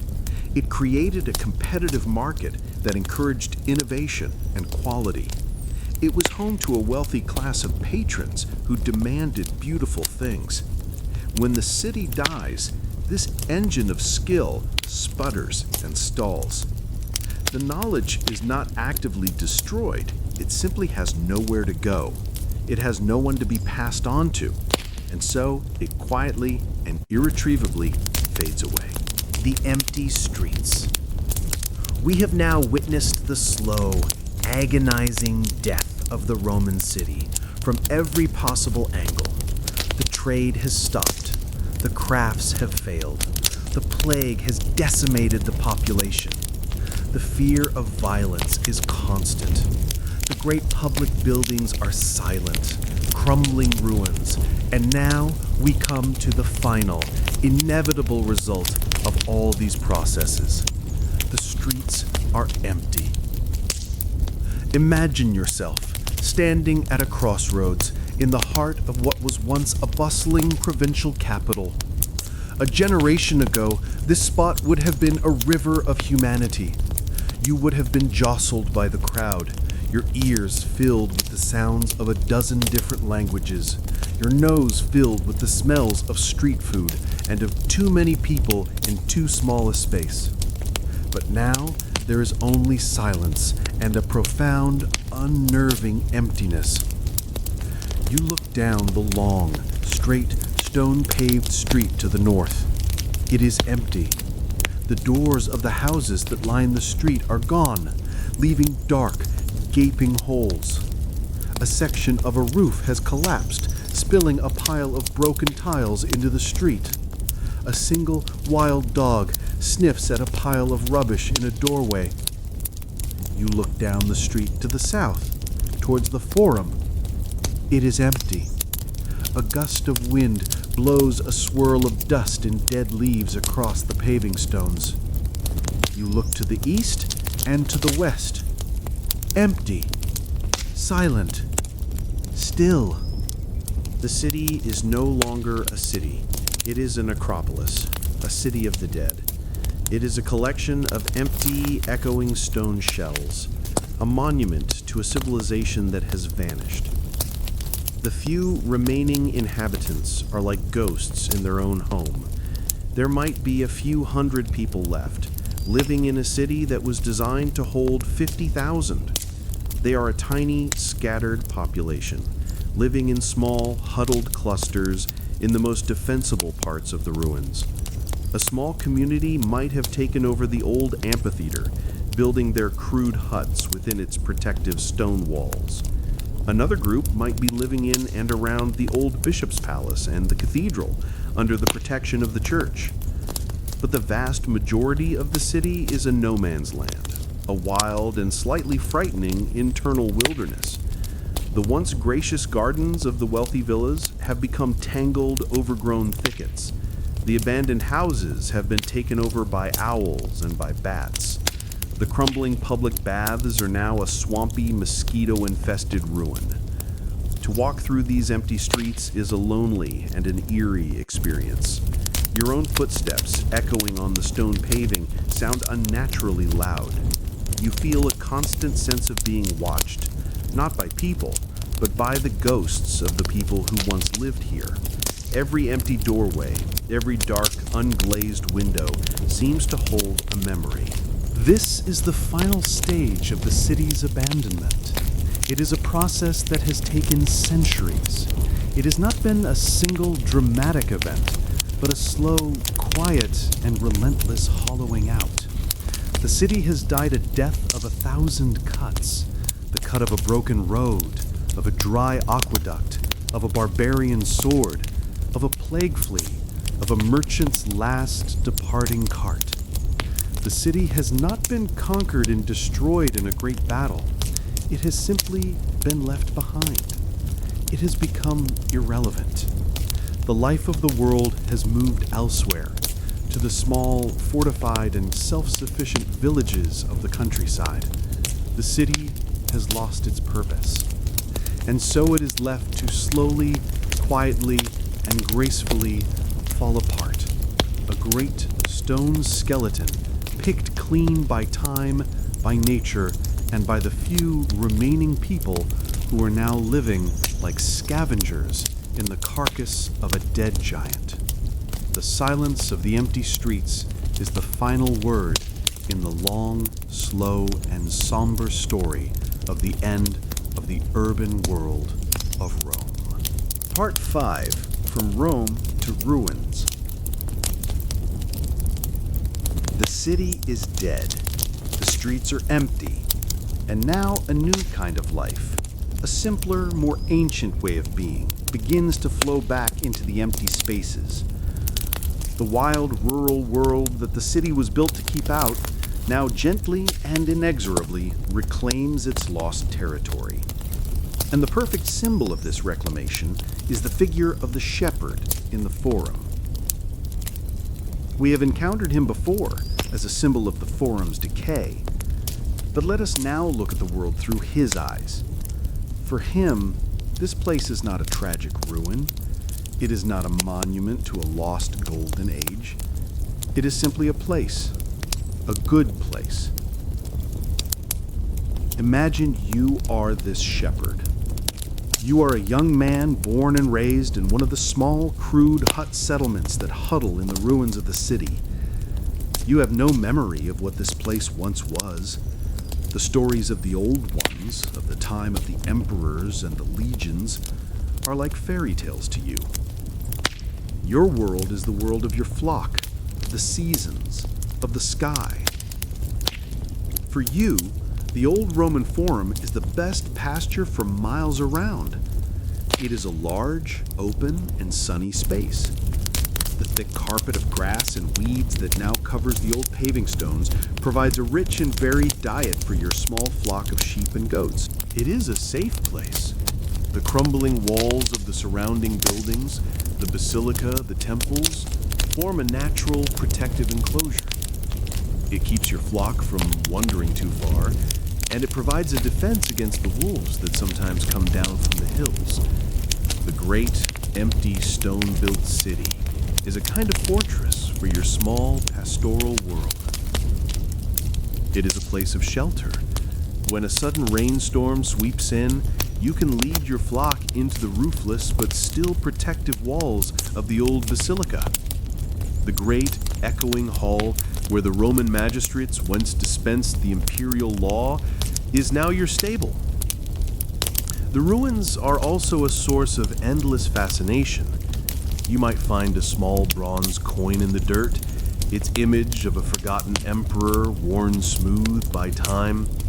You might find a brightly colored piece of a broken mosaic. These are your treasures, small, mysterious gifts from a magical and half-understood past. You do not see the Forum as a place of ghosts and of sorrow. You see it as a place of life.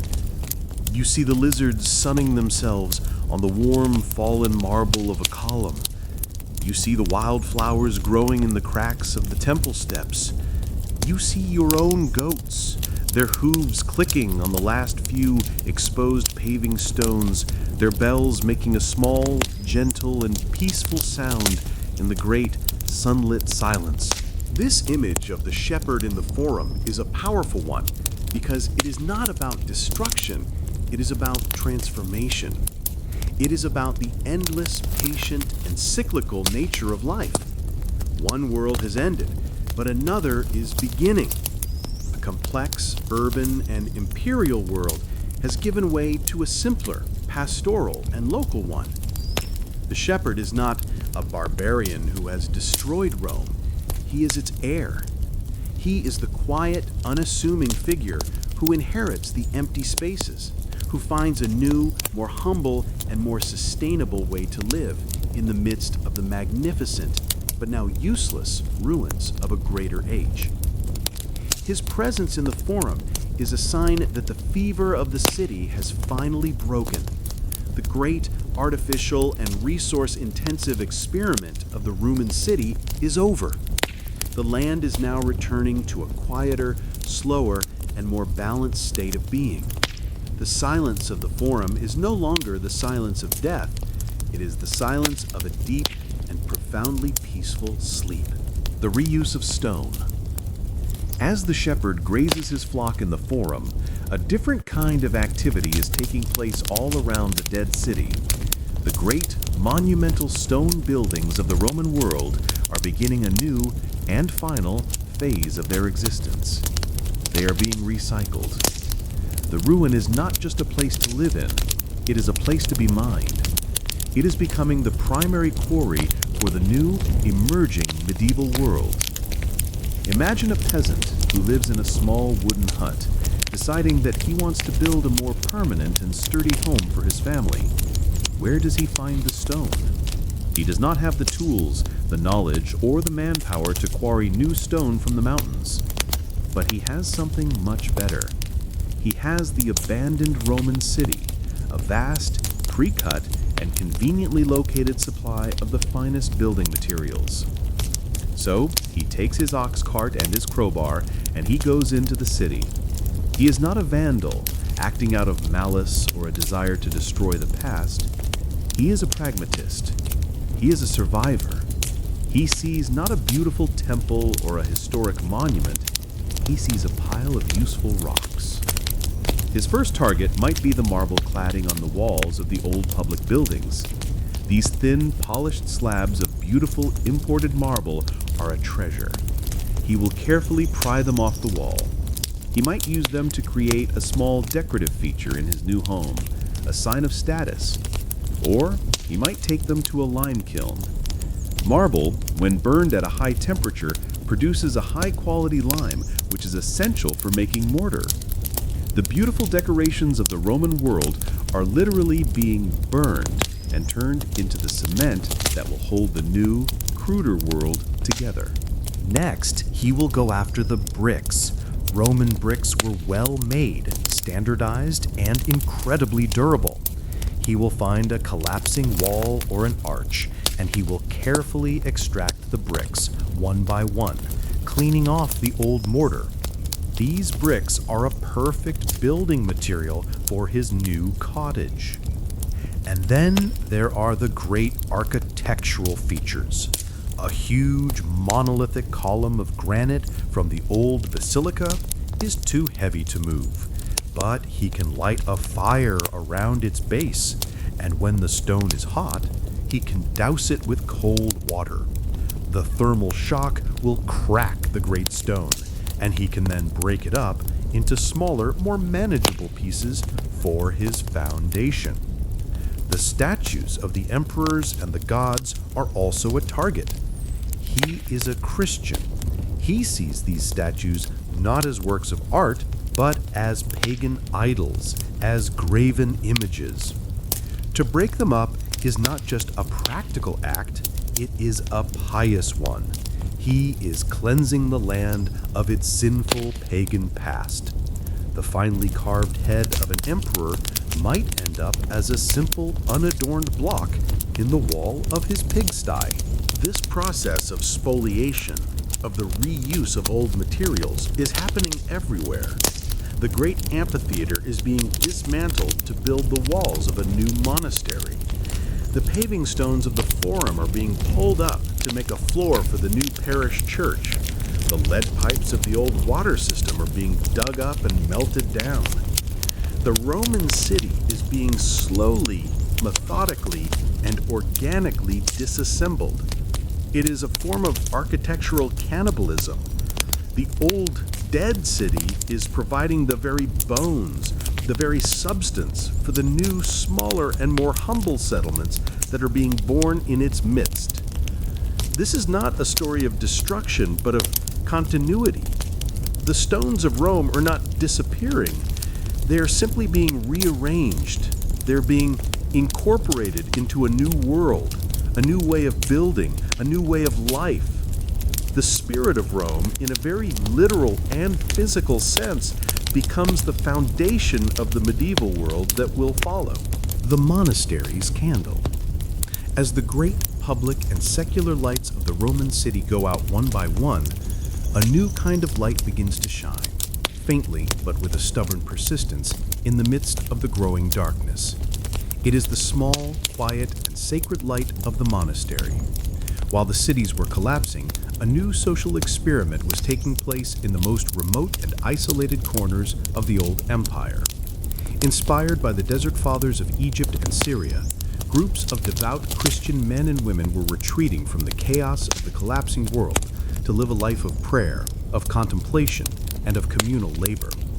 These were the first monks and nuns, and their monasteries would become the unlikely and essential arcs that would carry the legacy of the ancient world across the dark waters of the early Middle Ages. Imagine a monastery founded in the ruins of an old Roman villa, or on a remote island, or in a hidden mountain valley. It is a small, self-sufficient, and highly ordered world. The life of the monk is governed not by the chaotic violence of the outside world, but by the steady, peaceful, and unchanging rhythm of the monastic bell, which calls him to prayer 7 times a day, from the pre-dawn matins to the final compline at night. The monastery is a fortress, not just against barbarian raiders, but against the chaos and despair of the age. It is an island of order, of peace, and of purpose in a world that seems to have lost all three. And it is in these isolated, quiet, and disciplined communities that the last embers of classical knowledge are kept alive. The heart of the monastery is the church, where the monks spend hours each day in prayer and in chanting the Psalms. But next to the church is another, equally important room. It is the scriptorium, the writing room. Imagine this room. It is quiet, save for the soft scratching sound of a quill pen on parchment. A few monks are bent over their high, sloping desks. The light is poor, coming from a single high window, or from the flickering, gentle light of a beeswax candle. And here, in this quiet, patient, and humble labor, a miracle is taking place. The monks are copying books. They are copying the Bible, of course, the sacred text of their faith, but they are also copying the last surviving works of the great pagan authors of Rome. A monk, who may have only a faint understanding of what he is reading, is patiently, letter by letter, copying the poetry of Virgil, the history of Tacitus, the agricultural treatises of Columella. This work is incredibly slow and laborious. It can take a year or more for a single monk to produce a single copy of a single book. But this slow, patient work is the only thing that is saving these texts from extinction. Every copy is a lifeline, a fragile bridge of ink and parchment, stretching across the centuries. The monasteries become the great libraries of the New Age. While the public libraries of the cities are rotting and collapsing, the monastic libraries are slowly, carefully, and lovingly growing. The monks are not just preserving knowledge, they're also creating it. The Venerable Bede in his monastery in the north of England will write his great history of the English people. The monks of Ireland, in their remote, windswept island monasteries, will produce some of the most beautiful and intricate illuminated manuscripts the world has ever seen. The monastery's candle, shining in the darkness of the scriptorium, is a powerful and enduring symbol. It is a symbol of the quiet, stubborn, and often anonymous work of preservation. It is a symbol of the belief that knowledge matters, that the past matters, that the words of the ancestors are worth saving. And it is a symbol of the profound and quiet faith that one day the darkness will recede and the world will once again be ready for the light of the knowledge that is being so carefully and so lovingly guarded. The memory of Rome. The physical reality of the Roman city is gone. The great stone buildings have crumbled into picturesque ruins. The straight paved roads have dissolved into winding, muddy tracks.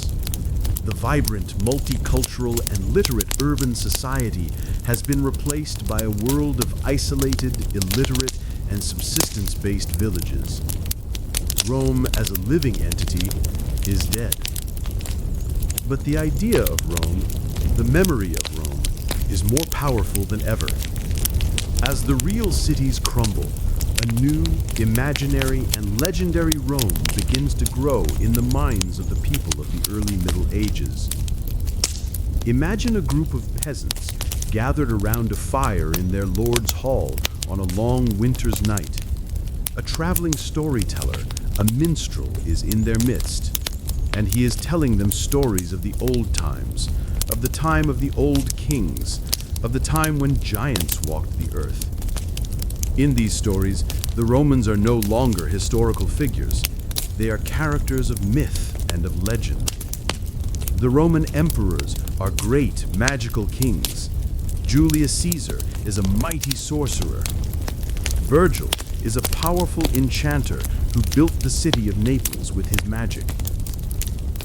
The great ruined buildings of the old cities are seen as the work of these giants. The amphitheater was not built by human hands. It was built by a race of titans. The great aqueduct was not the work of engineers. It was a magical bridge built by the devil. The past becomes a vast, mysterious, and superhuman age, a golden age whose achievements can never be replicated by the smaller, weaker people of the present. This legendary Rome is a place of wonder, of awe, and of a deep, nostalgic longing. It is a memory of a lost world of order, of peace, and of a grandeur that is now gone forever. But the memory of Rome is also a political tool. The new barbarian kings who have taken over the provinces of the old empire are obsessed with the idea of Rome. They are both its conquerors and its greatest admirers. A Frankish king like Charlemagne will call his own vast and loosely organized kingdom the Holy Roman Empire. He will build his new palace chapel at Aachen in a style that deliberately imitates the churches of Rome and Ravenna. He will try to revive the old Roman ideals of a universal law and a universal empire. These new kings will issue coins that are clumsy imitations of the old Roman imperial coinage. They will adopt the titles of the old Roman administration, calling themselves consuls or patricians. They are trying to wrap themselves in the mantle of Roman legitimacy. They are trying to borrow the immense prestige of the name of Rome to justify their own, often precarious, rule. And the Church, of course, is the most direct and powerful inheritor of this memory. The Bishop of Rome, the Pope, claims his authority in an unbroken line from St. Peter, the first apostle who was martyred in the city of Rome. The Church uses the old Roman administrative language, Latin. Its law, canon law, is deeply influenced by the principles of Roman law.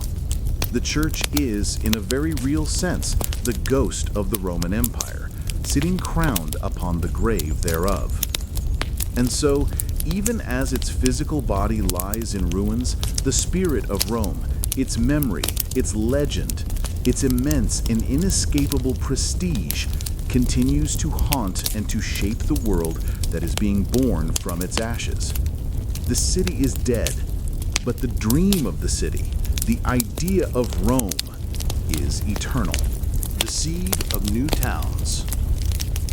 The great, open, and undefended cities of the Roman world are gone, their ruins now pastures for goats and quarries for a new age. But the human need for community, for trade, for a life that is more than just subsistence agriculture has not disappeared. And so, out of the decay of the old world, a new kind of urban life begins, slowly, tentatively, and humbly to emerge. The seed of the medieval town is beginning to sprout. These new towns are not born from the grand centrally planned vision of a Roman emperor. They grow organically, like weeds, in the cracks of the old, broken world. They often grow in the shadow of a fortress. It might be the fortified hall of a local lord or the great stone walls of a powerful monastery. People are drawn to these places for one simple reason: security. A small community of craftsmen and traders will begin to cluster under the protection of the Lord's wall. They will build their small wooden houses and their workshops there, knowing that in times of danger they can retreat into the safety of the fortress. This settlement, this burg, or burg, is the kernel of a new town. Or a new town might grow at a strategic crossroads, at a place where a new muddy track crosses a river by a ford or a newly built bridge. A small market will spring up here, a place where local farmers can come to barter their surplus eggs for a piece of iron from a traveling blacksmith. A tavern will be built, a small wooden church, and slowly a new village, a new town is born. These new medieval towns are profoundly different from their Roman predecessors. They are, first and foremost, much smaller. A large and important medieval town might have a population of 5,000 people, a tiny fraction of the population of a Roman provincial capital. They are also built of different materials. The grand public architecture of stone and marble is gone. The medieval town is a town of wood, of plaster, of thatch. It is a crowded, organic, and highly flammable world of narrow, winding streets and overhanging timber-framed houses. And they are almost always walled. But these are not the proud, spacious, and ornamental walls of a Roman city. The medieval town wall is a tight, constricting, and purely functional thing. It is built for defense. The town huddles within its walls, a crowded, cramped, and inward-looking world. The economy of this new town is also different. It is not based on the long-distance luxury trade of the Roman Empire. It is based on the local, regional trade of essential goods. The town is a service center for its surrounding agricultural hinterland. It is a place where the peasants come to sell their wool, and where the craftsmen, the weaver, the baker, the shoemaker, live and work. And the power structure is different. The town is not governed by elected magistrates. It is owned and controlled by the local lord, or by the bishop. They are the ones who grant the town its charter, who collect its taxes, and who dispense its justice. And yet, in these small, crowded, and often unsanitary towns, a new kind of freedom is beginning to emerge. An old German proverb says, "City air makes you free." A serf who could escape from his manor and live within the walls of a town for a year and a day was, by law, a free man. The town, for all its limitations, was a place of opportunity, a place where a person could learn a trade, join a guild, and perhaps with a great deal of luck and hard work, improve their station in life. The great, universal, and top-down urbanism of the Roman Empire is dead. But in its place, 1,000 small, local, and bottom-up urban experiments are beginning.